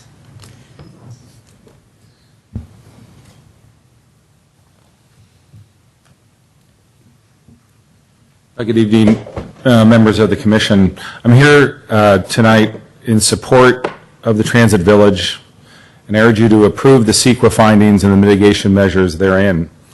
The plan development is really consistent with the general plan. And, you know, it's interesting, one Commission member said essentially that a requirement can't be a benefit. A requirement is a benefit. Ask Public Works. Ask anyone that's involved with building infrastructure. It's a false statement to say that. And I think you really have to look intrinsically at the infrastructure to say there is an inherent benefit. I think one of the benefits that's coming out tonight that's crystal clear is really the collegiality among all the participants. The East Side, I think, has done a great job to energize their community and bring up relevant points and to shape the project in a way that is sensitive. And I think they ought to be applauded for doing that. Staff has done a very good job in marshaling these competing interests with the development. If you step back, with no pun intended, you really have to say this is a legacy project. Intergenerational, no question. 50 years from now, they'll say, why did they build 3 and 4 stories? From an environmental point of view, it's consistent with the Climate Action Plan. It's a TOD personified. Car-centric living is part of the opposition. They're thinking that everyone's going to keep living the way we live now. I was down at Google the other day with one of my cousins that's 28, and really the demographic move is away from cars. I have 3 cars. I need each one. They have none. They're happy. So we start to look at the paradigm shift and we become uncomfortable with our own lifestyles, thinking this must be the way it's going to be. It's not. Find me another plaza in San Carlos that gives deference to a historical building. Doesn't exist. We whisk by Fred Drake's building. The deference to that building personifies the sensitivity, I think, of the development plan. Walk there now. You feel like a piñata at a really bad children's birthday party. It's not good. The tax base is significant. The public works is significant. But again, what I think is most significant is the collegiality in a very uncomfortable way that this is brought out to demonstrate that adverse positions can work together, and they may be seen red, but we're all in the same room tonight for the same purpose. It's a great project, and I think we're getting closer. Thanks. Thank you, Robert. Oh, yeah. I'm sorry. He did say Robert. I'm Robert Stafford. Our office is at 1580. My daughter, Carly, who's the 4th generation in San Carlos, goes to school in 3rd grade. I've been active in a number of ways in San Carlos. Thanks. Thank you.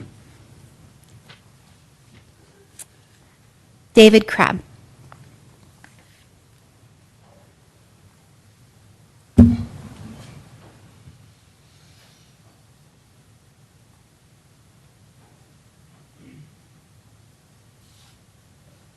Honorable Chair and members of the Planning Commission, I'm David Crabb. I live here in San Carlos. I'm going to be speaking tonight in behalf of the Sierra Club Sustainable Land Use Committee. To date, the Sierra Club has taken a fairly nuanced approach to this project.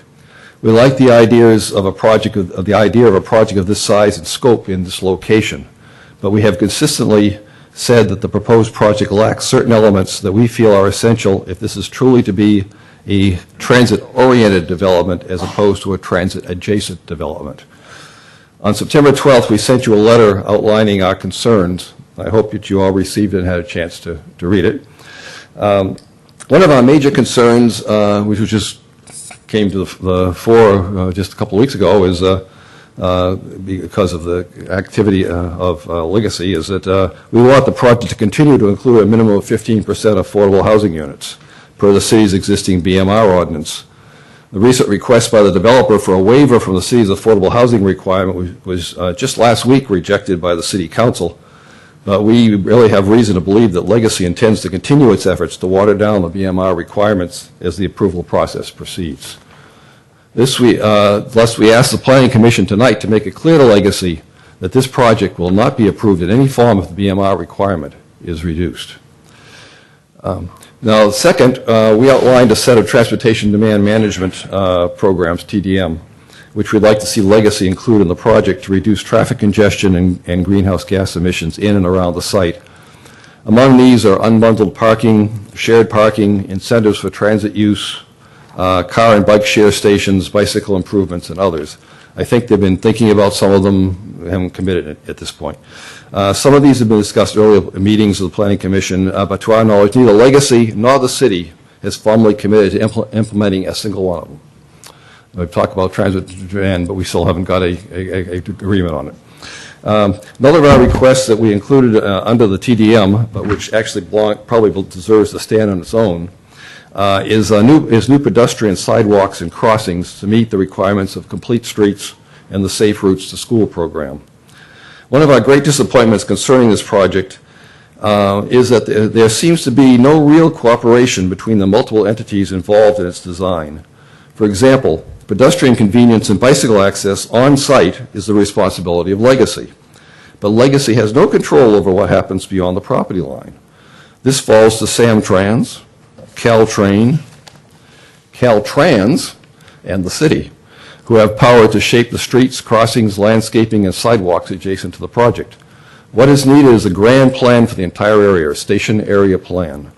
Such a plan should require Legacy to submit very detailed designs for the sidewalks and bike access routes on the Legacy site, including a clear bike route from all the apartments to the train station, especially including apartments north of Holly Street. This was part of the improvement measures, and it has not happened, to my knowledge, that they have any access. But would you be able to wrap it up in a minute? Okay. The big point here is that there's a whole bunch of different agencies involved in this project, not just the triangle. There's actually about 5 agencies involved. And we're talking about all these crossings on El Camino. We really want them to work for pedestrian access. And every time we go to Legacy and ask them, what are you doing? They say, well, that's, Caltrans determines that. If you go to the city says Caltrans determines that. Everyone's passing the buck. And it's time for the city to step up and to do some work. They need to look at the improving the last block of San Carlos Avenue, as has been recommended by the transportation group, so that they maybe make that into a more pedestrian-friendly area and redirect traffic north and south to Holly and to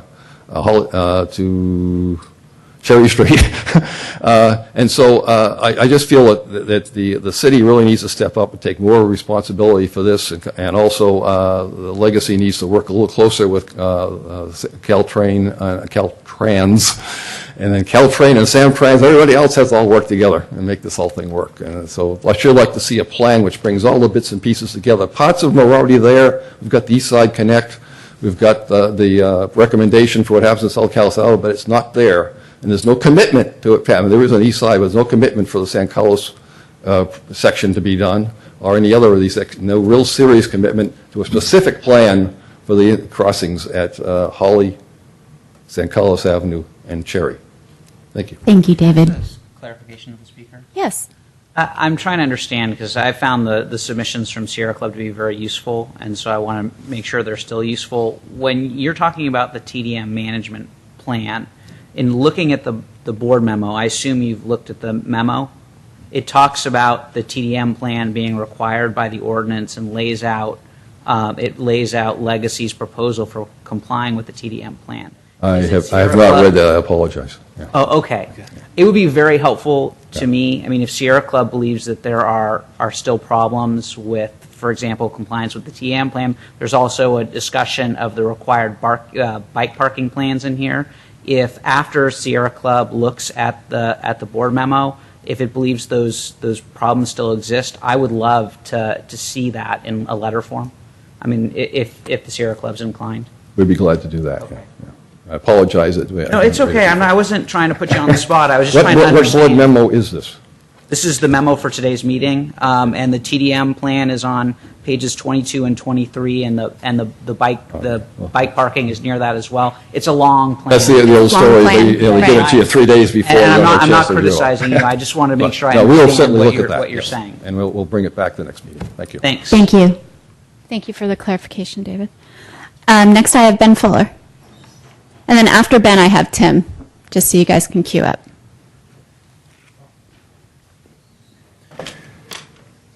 Hello, Planning Commission. Welcome to the new Planning Commissioner. I'm going to start with a general thing, which is I know there's been a lot of work done by all the different parties, and we're all trying to get something. It's getting better. We're still not there. One of the issues that I brought up again and again is that we have a significant impact.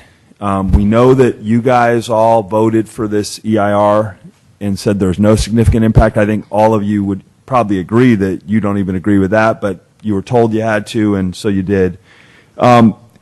Because there's such impact, we want benefit for the neighborhood. We think that's really important. We shouldn't get all the impact and no benefit. So we've talked specifically about the things we want. We want the park expanded. We want the shuttles moved. We want other things to mitigate some of the impacts that are going to exist. Extrinsic benefit, we call it. Now, I want to talk a little bit about some of the other issues that I've seen. I was going to CVS the other day. I walked over the berm, and I literally walked over it because I wanted to see what it was like, right over the train tracks. And I dropped down, and I went behind, literally on the west side of the berm. I walked all the way to CVS behind a whole bunch of concrete buildings. And what I found were homeless encampments, literally people living in homeless encampments right along the berm behind CVS. And I thought to myself, wow, this would be a perfect place for a bike path. It's going to be emergency access area anyway. It'd be really, I've heard about this bike lane thing, so I just wanted you guys to consider requiring a bike path that fixes that entire area and not just the legacy portion. Pedestrian was brought up again as well. One of the things that Angela had mentioned before is that there was no safety area if you're crossing Holly Street towards the station from the north side. There's no island between that 8-lane area. I think you should really try to get that in there. It's still so dangerous to cross at grade. And so I'm not just thinking about the east side. I'm trying to think about how can we make this thing better and safe? Bike lanes, better pedestrian opportunities. One of the things that Scott brought up today, and I got to agree with, I'm going to mention a little bit about Samtrans, is we got to improve the relationship somehow. We've been doing all these public records requests, and I'm sure you guys have heard about the possibility of a referendum around the project, and that I could be leading if we can't come to a conclusion here. And I will mention that developments are really unpopular in citywide referendums if you look around the country. If we do it, we're probably going to win. But we don't want to do it, but we may not have a choice. And Mark Simon, in one of the emails we uncovered, said, Ben's considering a referendum because he's losing. I look at that as like locker room talk. I mean, when people start saying that kind of stuff, I'm going to work all the harder. And then I just heard a 30-minute presentation by Brian Fitzpatrick where no one told him to speed up. And he was able to basically pitch how great everything was in his own sort of self-congratulatory history of what had happened over the last 10 years. Well, first of all, Mr. Fitzpatrick, what about the eminent domaining of all those businesses so you guys could acquire that property to run your shoe fly, admittedly? And then the creation of what Mike Garvey, the old city manager, called a compact berm, that instead of costing $4 million to build that berm, it cost $27 million to build it instead of 30 feet tall, 15 feet tall, housing all the fiber optics in a compact berm to do what? To preserve our view. The same thing you guys said was not a significant impact. Well, it was back then. And this is just how the goal line is always changing. They build one thing, they build the next thing. So, you know, I took real offense with that sort of congratulatory history of the berm. I want to go, I'm going to talk a little bit about the Planning Commission and what your job is. Trees on berm. So Dimitri brought that up. If electrification comes in, there probably will never be trees on the berm. Ben, because you're representing the whole east side, I'm going to give you a couple more minutes, but if you could wrap it up in 2 minutes. So parking, of course, we get the full impact. So I talked to a couple of our city council members, and even the ones who are voting for this project and who are supporting it admit that there's very little in it for us. Karen Clapper, the one thing she mentioned is that it's going to improve our real estate values to have 55-foot buildings across the street from 12-foot buildings. That's our benefit, better real estate values. Bob Grisilli, you should get more. You are getting ripped off. These are guys who are voting for the project. Okay? We're just not getting a good deal. Then we got this whole Keystone Cops thing, where the city is telling you guys, well, you have to vote for the EIR even if you don't agree with it. And you guys are voting for the EIR and then telling me, oh, well, we had to. Okay, so that gets back to the Planning Commission. What is the Planning Commission? What is your job? Do you have any real power? Is your only power to vote for this thing, or can you actually do anything to change the size of the buildings and to require things? I mean, you guys are the most toothless guys out. You know, I don't really understand it. It seems like you're being constrained by Greg. Greg, he never lets you do anything. I don't understand. So seriously, what is your role? And that's a question for you. Can any of you answer? Other than vote yes, what can you guys do? Ben, I will actually answer your questions and Dimitri's at the end of public comment. Okay, I'd love an answer for that. So, all right, I think I'm going to wrap up by mentioning just that the project is actually not as far away from being where it needs to be as it could have been. Now, the thing that really bothered me the most, and Jeff, you may take exception to this, is we had negotiations, mediations that are being marketed as these great things that occurred, and you told me face to face that building number 3, was going to be 3 stories stepping back to 4. And you heard my public outbursts, and I don't apologize for it. Jeff, you put a 55-foot wall across the street from my house on building 3. What happened on building 3? How did that ever happen? When you told me, man to man, that wasn't going to be the case. Sorry, Ben, please direct it to us. Thank you. Okay, Jeff, how did that happen? There you go. So if we want to start trusting each other, we got to start telling the truth, and that kind of thing can't happen. Building 3, building 2, those things ought to be 3 stories. I know there is a need to get a lot of stuff in there, you know, but reduce this thing a little bit more and give us something. Give us the park, Al. Give us some of these things we need to make this better, and then we can live with it. Thank you. Thank you, Ben. Tim? And then after Tim, I have Chris. Good evening, Planning Commission. Tim Hill, 1052 Sylvan Drive. As Dimitri mentioned, we just got this information on Thursday, 35 pages. I would just like to address page 25 of the Planning Commission condition of approval for the project development zoning. First of all, I'd like to read from paragraph F, the last sentence. In making the determination for the zoning, the following factors shall be considered. There's 9 factors here. I'd like to go through them. Appropriateness of the uses of the proposed location.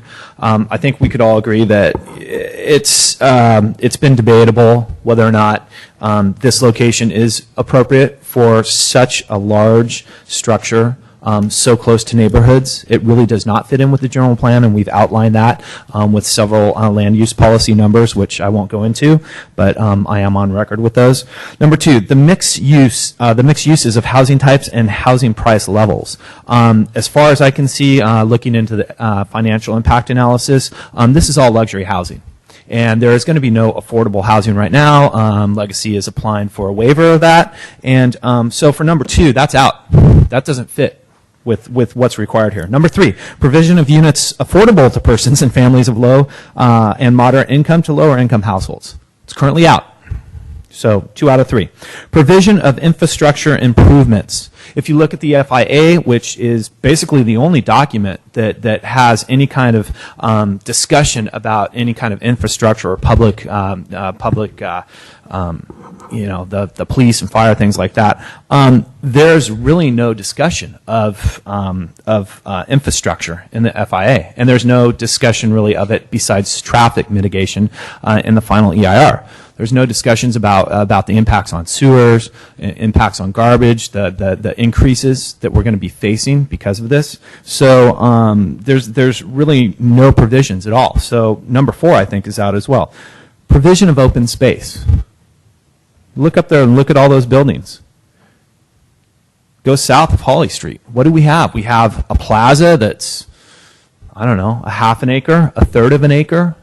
That's all the open space we have besides, what, 10% open to the public? That's not a very good provision of open space, so that's out. Compatibility of uses within the development area. Well, I guess we're going to have some office space, maybe a Starbucks or a nightclub. There's really not a lot of variation here. So that's out. Creativity and design and use of land. Well, I guess the creativity is to build 280 units so the city could meet its housing needs. That's not very creative to me and to probably most of the community. That's out. Number 8, quality of design and adequacy of light and air to the interior spaces of the buildings. Well, I have to disagree with Mr. Marsters. I think these buildings are downright ugly. I think they look like 1001 Laurel Street, and I do not want to see those. They are not in the character of this town. I would charge the Planning Commission, the city, to take a poll, spend some money, make some calls to people. We had 2 people get up and speak in favor of this, 3 people actually. That's the most I've seen at a meeting so far. But call around. Call the west side, call the east side. I think it's worth spending some money before we rezone this and really see what the public wants. Because these meetings and the public outreach have been anemic at most. I mean, we've had, hundreds of red shirts of different people come up and speak about this. The last thing, overall contribution to the enhancement of the neighborhood character and the environment of San Carlos in the long term. Again, I will just say these buildings are like 1001 Laurel Street. I have not talked to anybody that thinks that that is a good development, that is in the character. I'd just like to discuss a few quick things. First of all, property tax. I asked at the last meeting that the Planning Commission look into the difference between property tax income on if these were condominiums as opposed to apartments. Also, the fact that this is on publicly owned land. What kind of tax breaks does Samtrans and the Joint Powers Board get? Are they paying property tax on this land? Or is it just going to be the sticks that are built? That has never been looked at. The FIA, I've combed through. There's hardly anything in that, and the Planning Commission needs to ask that. It hasn't been asked yet. Grants. What kind of grants are there available? I asked the Planning Commission that too. Nobody has asked about that. What process do we have to go through to get grants based on this?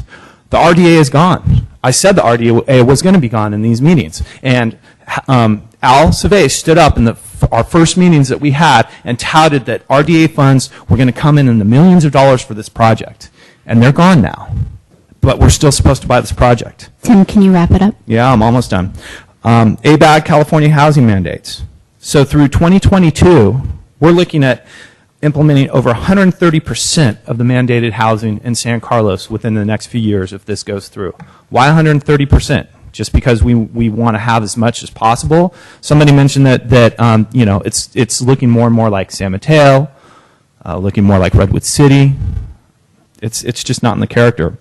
Height and density, we talked about that. The last thing I would just want to mention is traffic.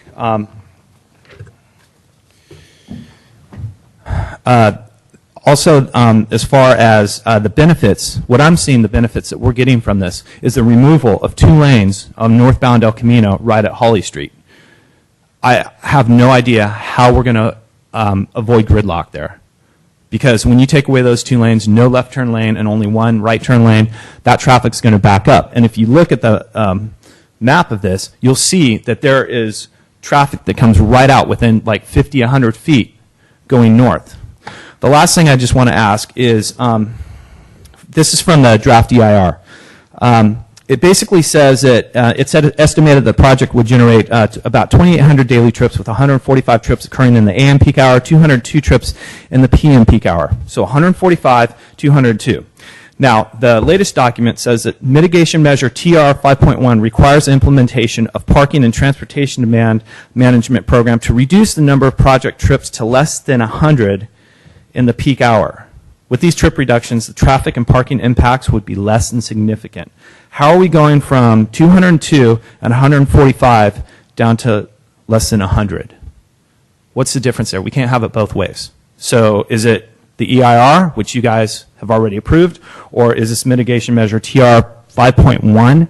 How is that going to be implemented? That needs to be addressed. Thank you.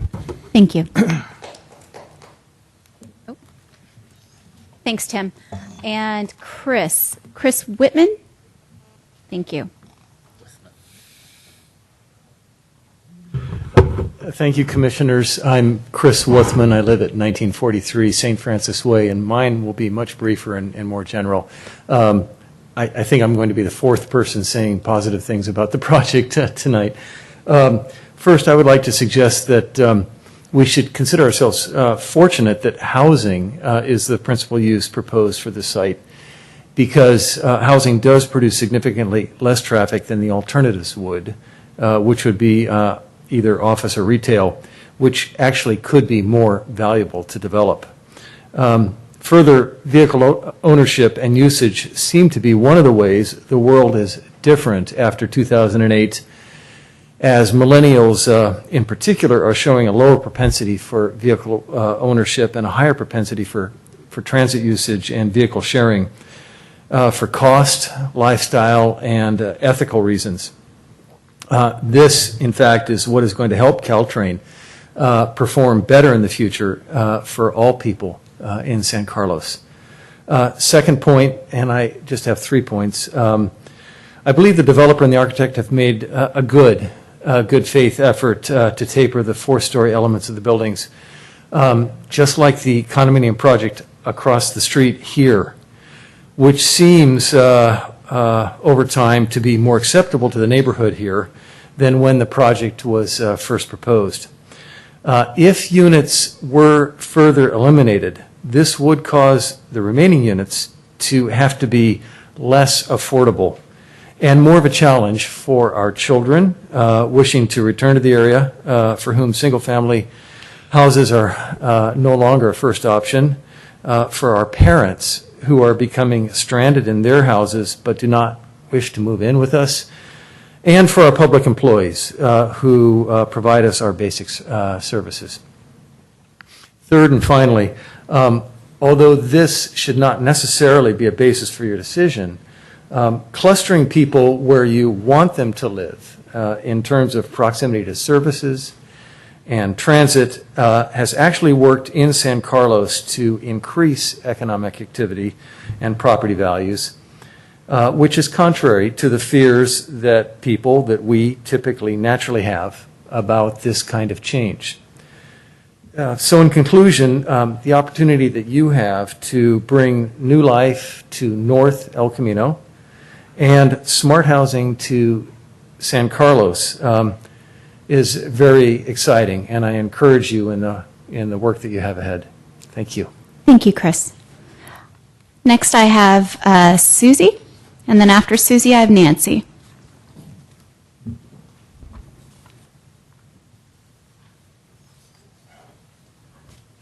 Hello. Hi. Susie McKee, 307 Old County Road. Does that tell you anything? It does. Okay, so I'm sort of singing the same song I sing every time about this, but I still think they're all valid points. One of them is, if and when high-speed rail actually comes around, what on earth is going to happen? Second point is Holly Street, which is a nightmare anyway, and it's going to be just so much more of a nightmare during the building. I don't even know what's going to happen. And, the hospital is the Palo Alto Medical Center thing is definitely moving along. So I don't know when it's slated to open, but I think we'll see. It'll be very interesting to see what happens when that opens. I know that everybody says it's not feasible, but if you just moved it south to the Christmas trees and the pumpkins lots. I know that's not wide enough for what people want, but to me that would solve all the problems.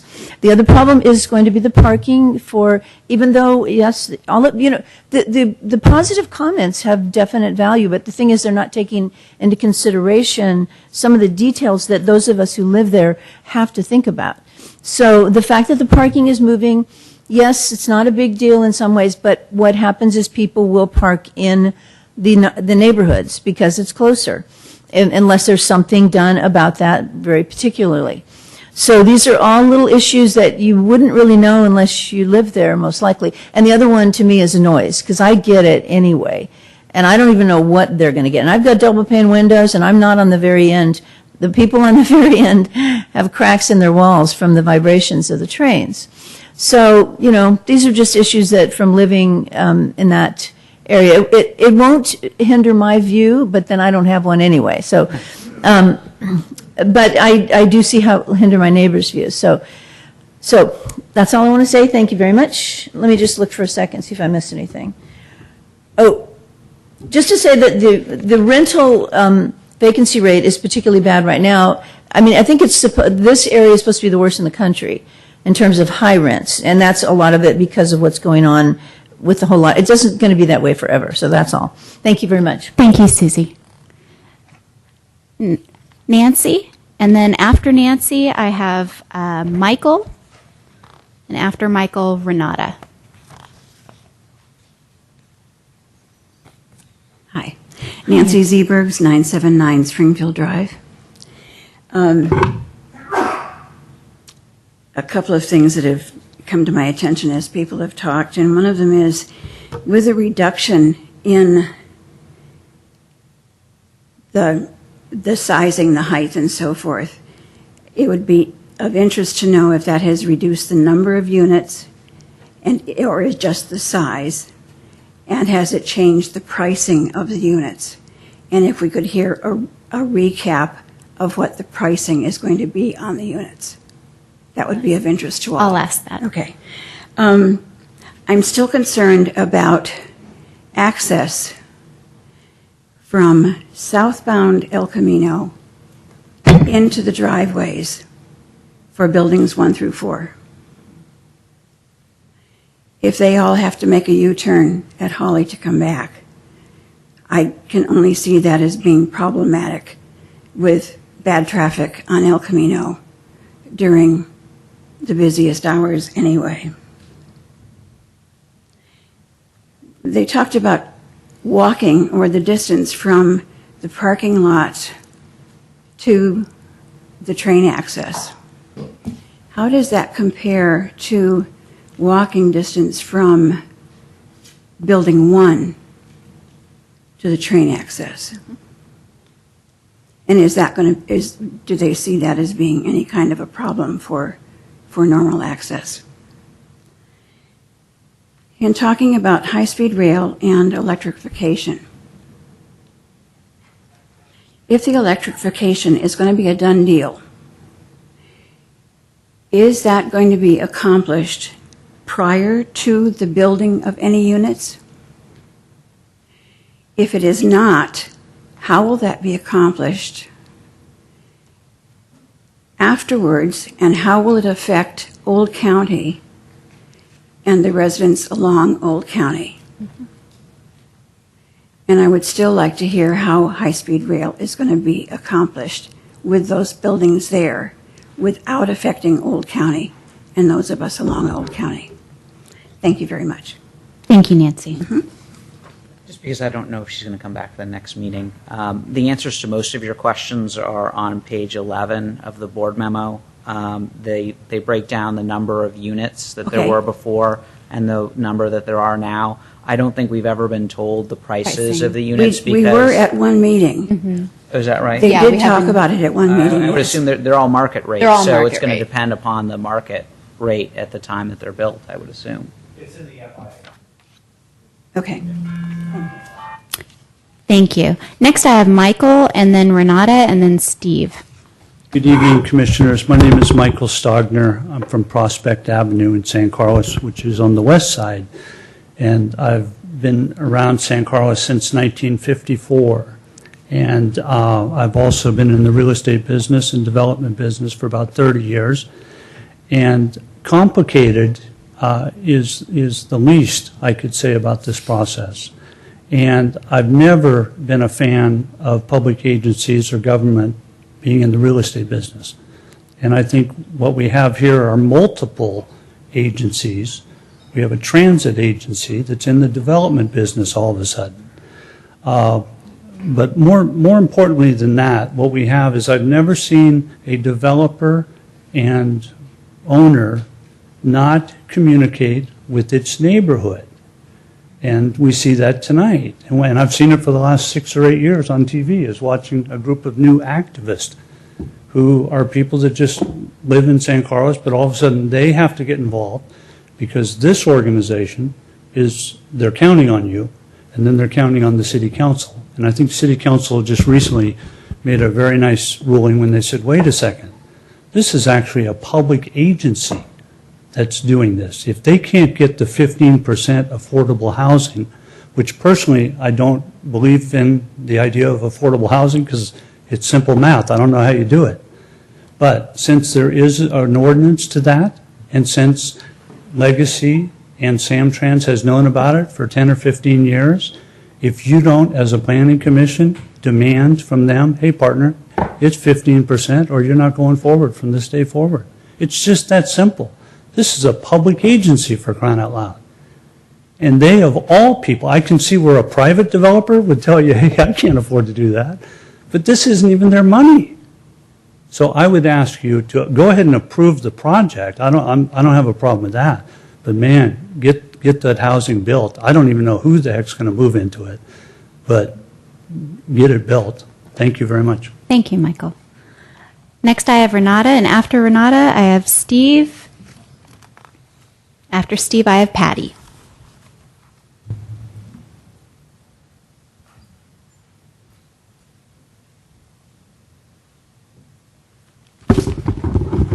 Hi, thank you for having me. My name is Renata Pearson. I live on Inverness. I've lived in San Carlos now for 19 years. And I've been coming to many of these meetings, not all of them. I've listened to all the comments.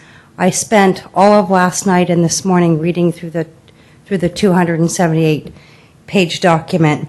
And some of my concerns are statements that have been made in previous meetings and tonight. If I have the name right, Mr. Fitzpatrick? One of my concerns is that I keep hearing the word city, city, city. What about the community and what our desires are? It has been said both by Mr. Fitzpatrick and the first gentleman that spoke in agreement with the position that nobody needs to live there, nobody's required to live there. Well, I do live there, and I don't have a choice in this matter, and that's a problem, that our voices are not being heard. One of the things that I did as I was going through the documents is on page 248, where it has the number of units. I'm a little bit of an Excel wizard, so I ran up and created a chart, and I apologize that I don't have a copy for everybody. One of the things I looked at is 280 units, which has 545 bedrooms in those 280 units. And looking at the number of parking spots in the one bedrooms, it's 115 units, one spot per unit. For the 2-bedroom units, it's 186 bedrooms, but each location is only allowed 1.5 parking spots. In the 3-bedroom unit, there's a total of 43 units in the 6 buildings, and again, they are only allowed 1.5 parking spots. If the numbers, the dollar figures that we've been told in the past in terms of the rents, the 3-bedroom approximately $3,700, I'm assuming that's going to actually be 2 adults and maybe a child.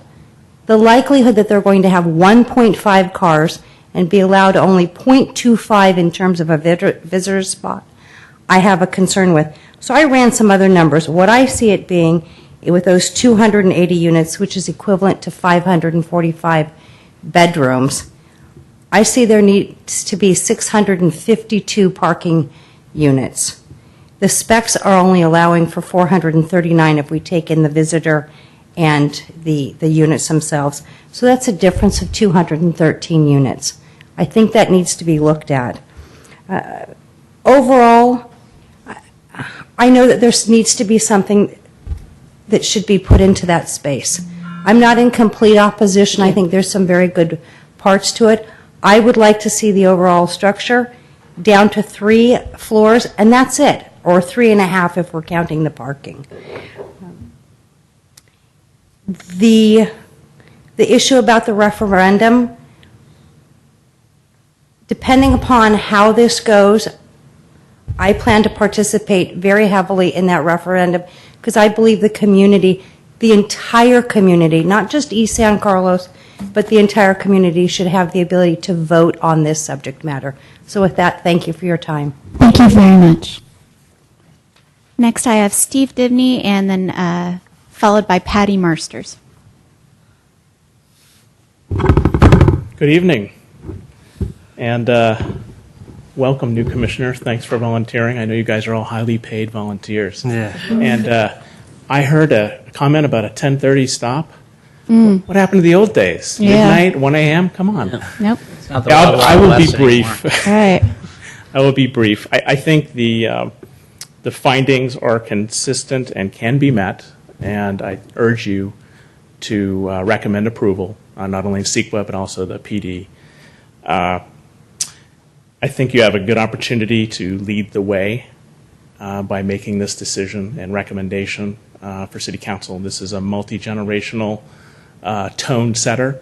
I think it increases the size of the pie for people to come into our community and be active volunteers like you, active members of our audience, and really enjoy the benefits that San Carlos has as a community. This transit village would be another facet to the jewel that we do call San Carlos. And to echo what Chris Worthman had said, being in commercial real estate, I love to see train-centric office space. I love to see that. I do a lot of work in Redwood City, and the downtown is on fire. They're building 1,500 new residential units in downtown Redwood City. That's activating all the retail. It's activating the office. It's very vibrant. Love to see that come to the depot area. And that's it. Thank you. Thank you, Steve. Now I have Patty Mersters.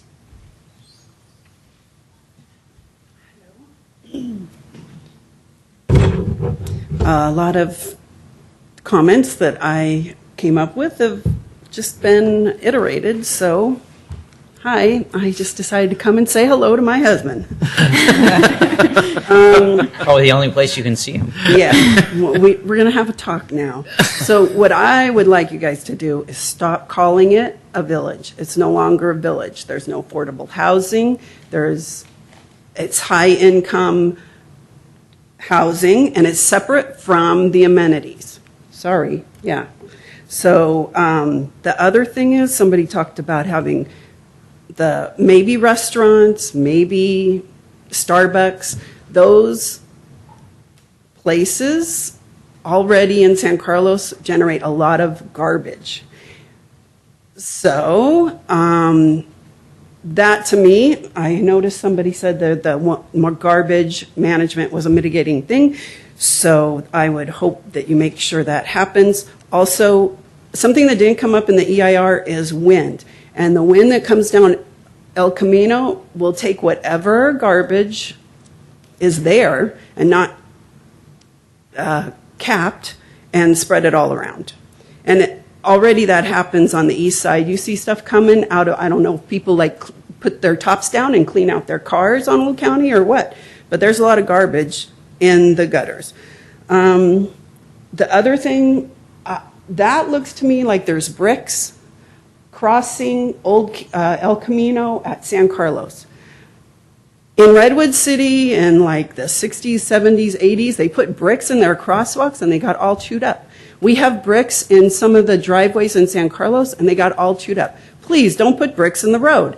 Also, I would like, maybe this is not the place, but at the Drake building, there is some kind of water or something underneath the corner there. That corner just collapses, sinks every winter or every couple of winters. And I don't know how you can fix it, but Caltrans, I think, is the agency. They're never able to fix that. So if you really put bricks there, it's really going to be messed up. Some of the proponents have mentioned we should have a vision. And we do. We need a vision to make our city better.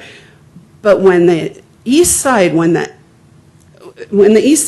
has brought up the vision of high-speed rail, we are told, hey, that's too far in this future. It's not that far in the future. It's very early in the 100-year life of this thing. And one of the previous speakers did mention what happens if we get electrification, what happens if we get high-speed rail.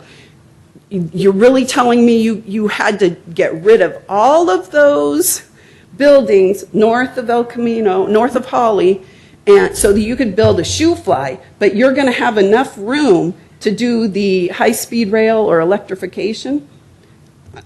I don't believe it, and I think it stresses it makes it hard to believe. So I think that's it.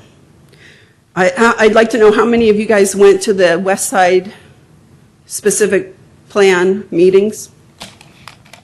I didn't go either, so I wasn't there, but I did go to East Side specific plan meetings, and I went to the visioning meetings, and I guess the staff that was there has moved on, because they would have known, they would have been able to tell these guys that there's going to be opposition. People, not just from the east side, but people from the west side don't want a lot of high buildings on El Camino. They didn't want to look like San Mateo. And maybe there were only 60 people who showed up out of the whole 30,000, 25,000 people who live in San Carlos. But the people who did show up, there was a fair number who did not want high buildings like San Mateo on El Camino.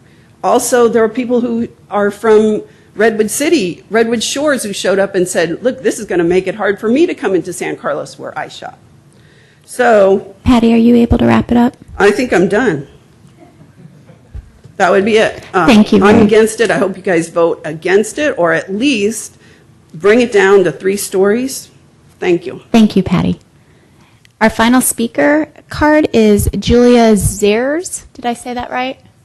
Julia Zare. Thank you. So my name is Julia Zare, and I live at 1035 McHugh. And I just wanted to reiterate a couple of the comments that I've heard tonight. I'll be very brief as the last speaker. There's been a lot of comment about long-range vision, and that is your job. That as a resident of San Carlos, I see that as your primary job. And so my main concerns in terms of long-range vision are with affordable housing and with the planning for Samtrans needs for electrification and high-speed rail.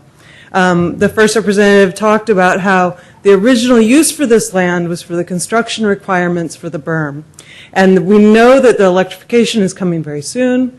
High-speed rail may or may not come, but it's not clear where the construction and staging will occur when either or both of those things happen. And then I also just wanted to note there's been a lot of comments about train-centric development. I think that's fantastic. I've lived in a lot of very large cities, some which do and do not have train-centric and the ability to use public transportation. And what I had never really connected was that, yes, there are not enough trains stopping at San Carlos to really make this a truly train-centric living place, or a residential area. That's it. Thank you. Great. Thank you, Julia. Okay, that was our last speaker card. So, and correct me if I'm doing this procedurally inaccurately, but I believe now I can go ahead and close the public comment and then have the commission ask questions, or do I have the staff and legacy respond to some public comment before I close it? Traditionally, after the public has finished commenting on the process, the chair of the commission entertains a motion to close the public hearing, and then after that, you move on to discussions and Q&As with staff and the developer. Okay, and that includes if we are asking questions in response to some of the public comment. That's correct. Okay, great. Well, then can I go ahead and entertain a motion to close public hearing? Can I ask a question first? Sure. If this goes to a following meeting, which my assumption is that in the next 25 minutes we're not going to approve or disapprove of this plan, won't we just have to reopen the public hearing? You do not have to reopen the public hearing at a subsequent meeting where you're continuing it after you've closed the public comment. If the commission's desire is to have the public comment period remain open, you would not close the public hearing tonight, and then you would allow the public comment to continue at the next meeting. Well, there's a... And presumably, there's a third option. We could close the public hearing now, And then if reopen a it. really, really good reason occurred to reopen the public hearing, we could then move to reopen the public hearing. Well, that's not recommended because this was noticed in the paper, and once we close it, if we continue it without reopening it, then we'd have to republish, and there's an expense entailed in that. So my advice is always to, if the desire of the commission is to keep it open to allow more public comment at a future meeting, then you should not close it. But traditionally, you don't deliberate until after you've closed the public comment. Okay. Well, I'll leave it to you guys then. Do you want to go ahead and ask questions while keeping the public comment open, particularly in response to some of the questions that were raised during public comment, or would you like to close it? Maybe I'll just make a motion to close the public hearing, and then if there's a second, we can discuss it. Good enough for me? So I so move. Is there a second?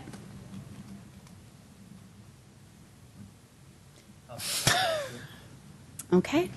All those in favor of closing? Well, I mean, now Wait a there's minute, let's discussion. have a discussion. I mean, I have no problem keeping public hearing open if there's a reason. I mean, we've had, I don't even know how many meetings, and we've heard lots and lots of public comment. Unless we're going to anticipate, more public comment that we haven't heard in the past, I don't see any downside in closing.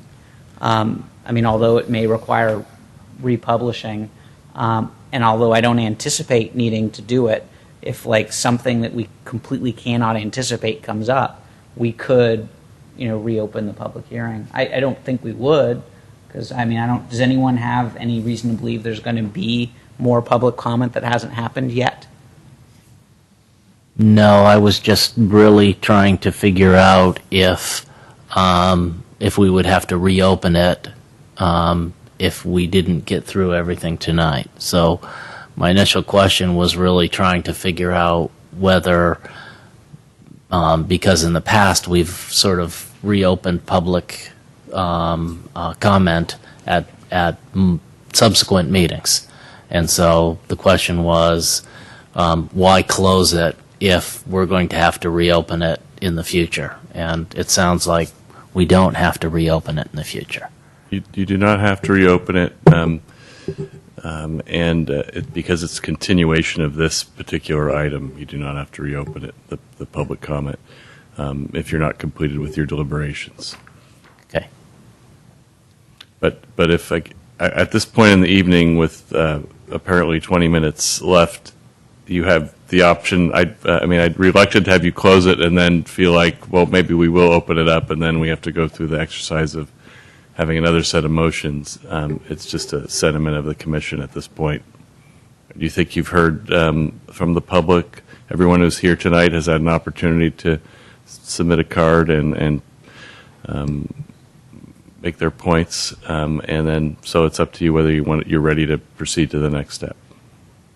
One last question. If, for example, a group like the Sierra Club submitted another letter, could we still consider that even if we've closed the public comment period? Yes, I think you can in writing because it's not the same category. It's something in writing submitted and it would become part of the record. So that's true for pretty much any Yeah, that's right. any There individual, wouldn't be any any difference. organization. Okay. So we have a motion. We do have a motion and a second, so any further discussion on closing public comment? Okay, all those in favor? Aye. Aye. Aye. Okay, all those opposed? Nay? All right, public comment is closed. At this point, what I'd like to do is give staff and Legacy the opportunity to respond to some concerns that were brought up during public comment. I did my best to keep notes, but I hope my fellow commissioners also did their best to keep some notes on some of the issues that were raised so that we give staff and Legacy a chance to respond. So I'm going to go ahead and go through mine, and then anybody can just go ahead and jump on in at this point. Let's see. Hold on, I just want to make sure I was making the right thing. I'm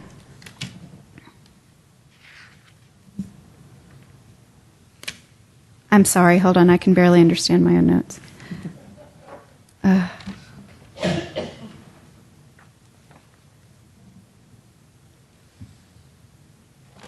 you want me to start? Could you? Okay, parking. So whoever wants to answer my questions regarding parking, would that be you? Okay, so I'm actually, there's so much material, and maybe I shouldn't be confused, but I am confused. Okay, so first, there's 60 spaces on El Camino that are going to go away, right? Gone. You're talking about the spaces that are from Hawley South? I think mostly, I mean, maybe there's some, Hawley South along El Camino right now where everyone parks their cars that they're trying to sell. Yes, those spaces, they're all gone, right? St. Carlos Avenue. Okay, so to replace those spaces, I see two things in the memos, but they're not always both there, and I'm not sure which ones are replacements and which ones are required and which ones are proposed. So there's the 47 short-term parking spaces that are going to be in the lot. Now, I originally thought those were for anybody to use, but then in looking at page 9 of the, oh my God, there's like so many, everything's paginated, but there's a portion that talks about the spaces and suggests that those 47 spaces are only for people who are using buildings 7 and 8. So can you please clarify who can use those 47 spaces as currently proposed? The project includes 47 spaces that will be time limited, and they are available on a non-exclusive basis to the people in buildings 7 and 8, customers coming there, as well as people coming for any other reason. So it's not like in a Wells Fargo where you go to the bank and it says you have to be a customer of Wells Fargo to use those. Anyone can use those spaces. That's correct. That's the proposal. And the 47 spaces that'll be time limited are they're included in the count of the 226 spaces in the commuter lot. Okay. And then there are also portions that talk about the 100 spaces that Samtrans is going to make available to the city. Now, is the city going to have to pay for those spaces, or what's the deal with those spaces? The deal with those spaces is to help with downtown, and there's pressure in the downtown for parking, and so we were looking for a solution to. It was more of an opportunity to provide some additional downtown parking, and Samtrans agreed to allow the city to have those spaces for free parking, and in fact, the city could use it in any way that the city wanted to in the evenings after 5 p.m. or on weekends and holidays. So the intent is to use it for, again, free public parking, those 100 parking spaces.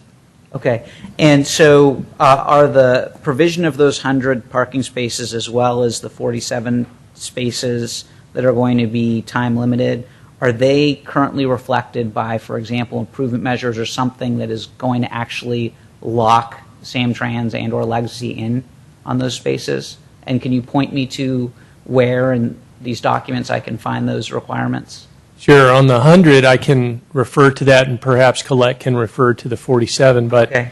the 100 is a condition of project approval. Okay. So that's how it's codified, and that's how they're on the hook to provide that. There would be maybe some a further mechanism later that an agreement that Samtrans and the city would enter into in terms of the specific use and timing and the details of that. But it's a condition of project approval. Okay. And the 47?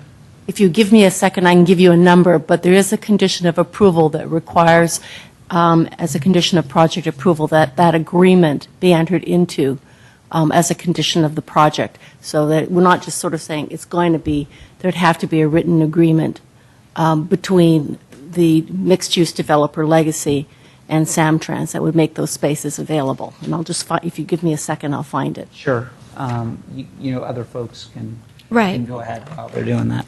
Angela, can I suggest that we deal with the issues that Dimitri brought up with the East Side Connect project and shuttles, as that project is moving ahead on September 28th is the actual groundbreaking of that project. I think that's fair. Just, Greg, correct us if we're going too far out of our scope. But yes, I think that makes sense. So because shuttles are a piece of this project,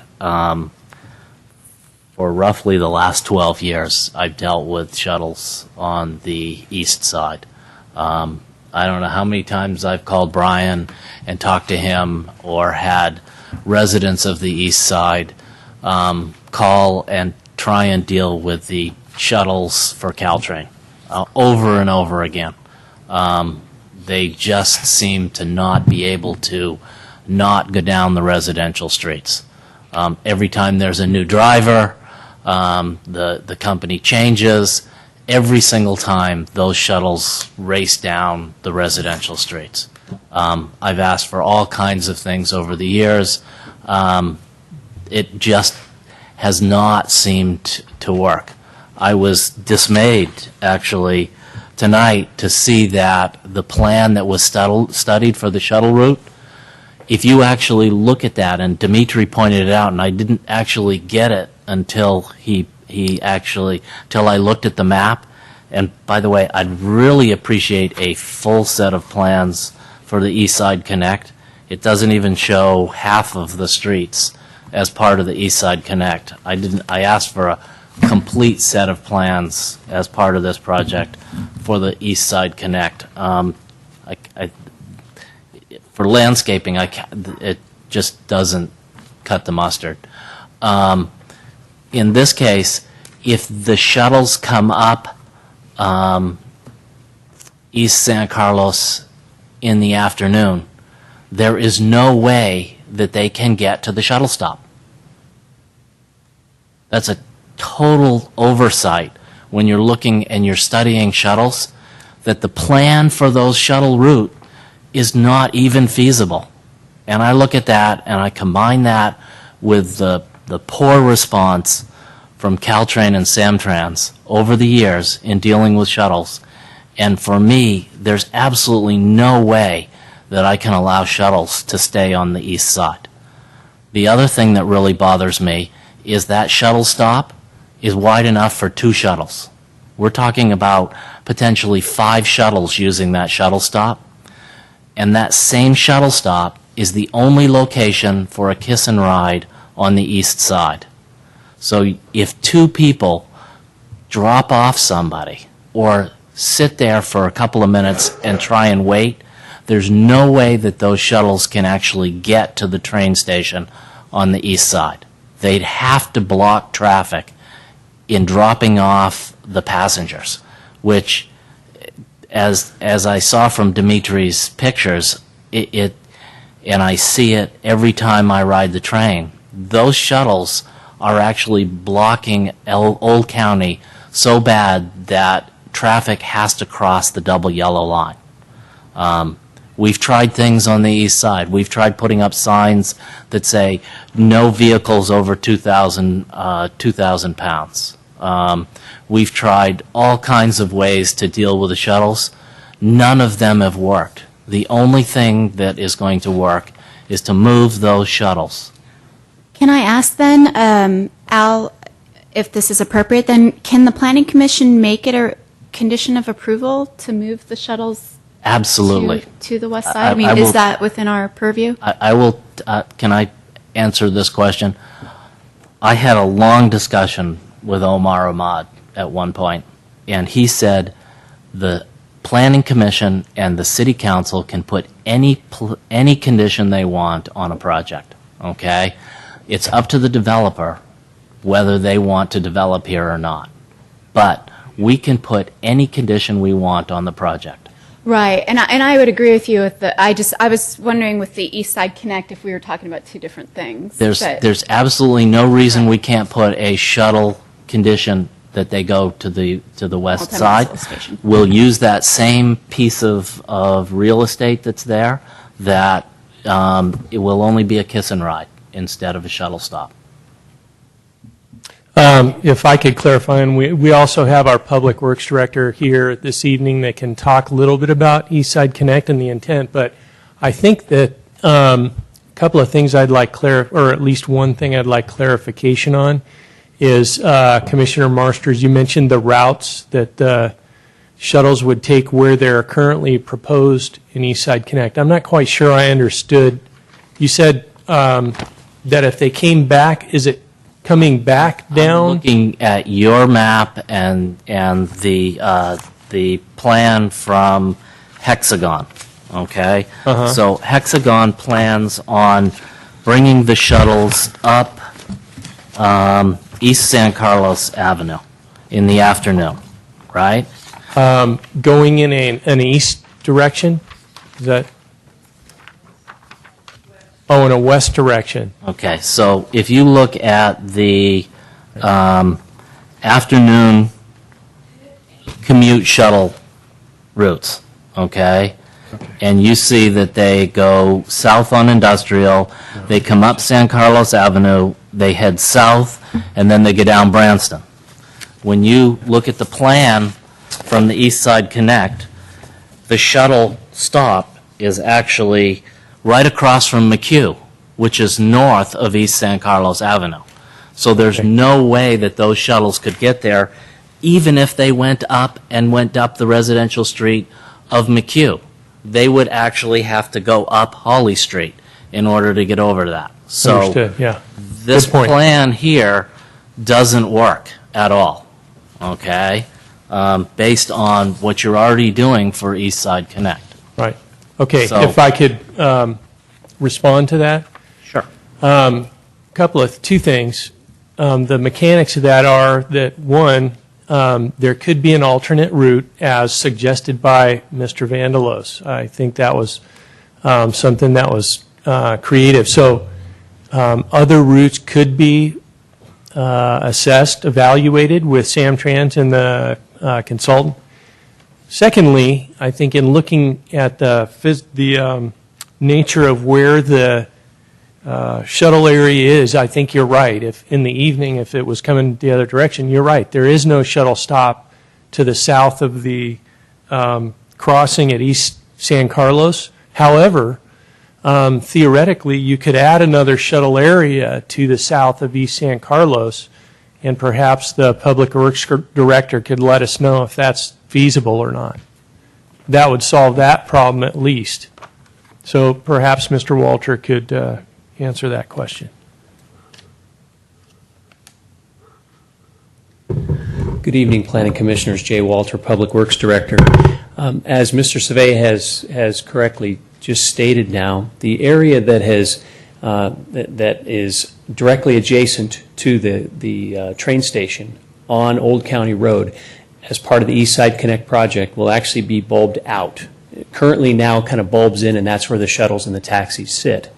And as part of the project, the shuttle bay has been placed kind of on the north end of where the Caltrain station is, but we currently have room on the south end. There are parking spaces which are going to remain, and so several of those parking spaces could be configured for shuttle stops if we needed to do that. So the physical room is there just south of the station to be able to accommodate a couple more shuttles if that was the route that the shuttles continued to take.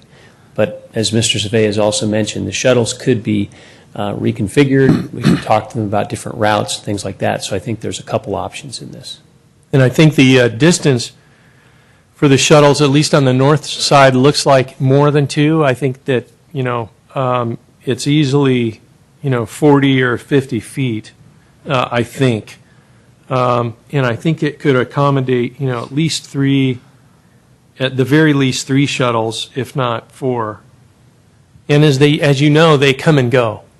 So there could be a likelihood that there would be 4 at one time. It's possible. But there's no kiss and ride. That's a good point on that side.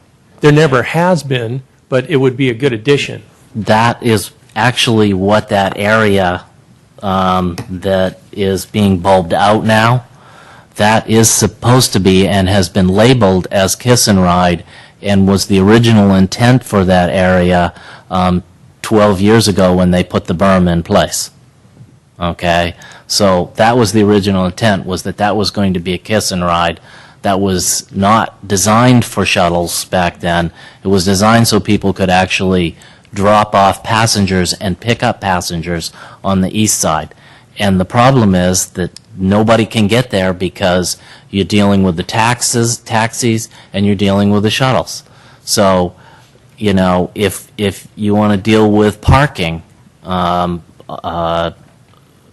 of these individuals who, stop in the middle of the street and let people out, there's, as Mr. Vandellos said, there's a huge safety issue with these shuttles and the way they are, not only at the station, but as they go up and down the streets in the neighborhood. And nothing that the city has done, nothing that Caltrain has done, nothing that Samtrans has done has stopped that in any way. And all I see is the location of the shuttles has moved slightly north, but nothing in this plan addresses the fact that those shuttles continue to go up and down the residential streets. And if they're moved to the west side, then they don't have an opportunity to go up and down the residential streets. You want to? I'm just looking at the clock, if it's the commission's desire to extend the meeting or to adjourn to a future meeting. We do have some business that the staff usually does at this point. So if you'd like to continue on this, you should continue, because I think you have a resolution that you're going to end your meetings at 10:30. We need a vote of at least 3 members of the commission. My inclination would be at least to take care of that question on the shuttles and then adjourn. No, just Scott's question, not the entire commission's question. No, I'm not even worried about that. I'm just resolving Scott's concerns about the shuttles. You were going to do that. We're not resolving it. Let him finish asking his question and comment on it. How long do you think you're going to need to finish your? I don't want to rush you, Scott. Is my thing. I want you to have as much time as you need. Let's extend the meeting for. I figure you have 5 minutes of talking. 5 minutes of put a timer on, yeah. Commission comments. Sure.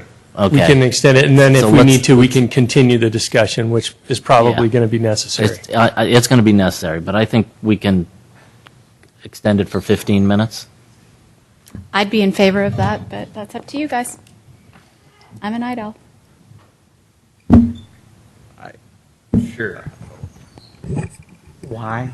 I mean, we don't have to. It's fine. I don't see anything being resolved. We're going to come back. We're going to be here for at least another day, if not more. If you actually thought you could resolve your comments in 10 minutes without feeling rushed, I'd be all over that. but I just don't, do you think that's likely? Probably not. Okay, so let's, Fair enough. My, Then- my wife would like me to get home. Your wife is probably here somewhere.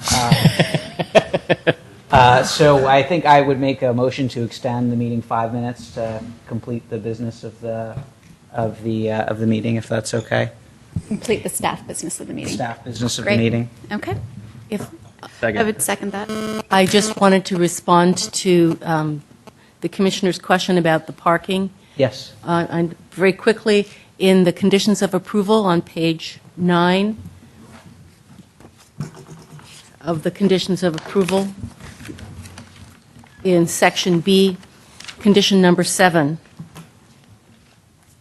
requires that the developer and Samtrans have to enter into a written agreement ensuring that those spaces will be made available, those 47 short-term spaces.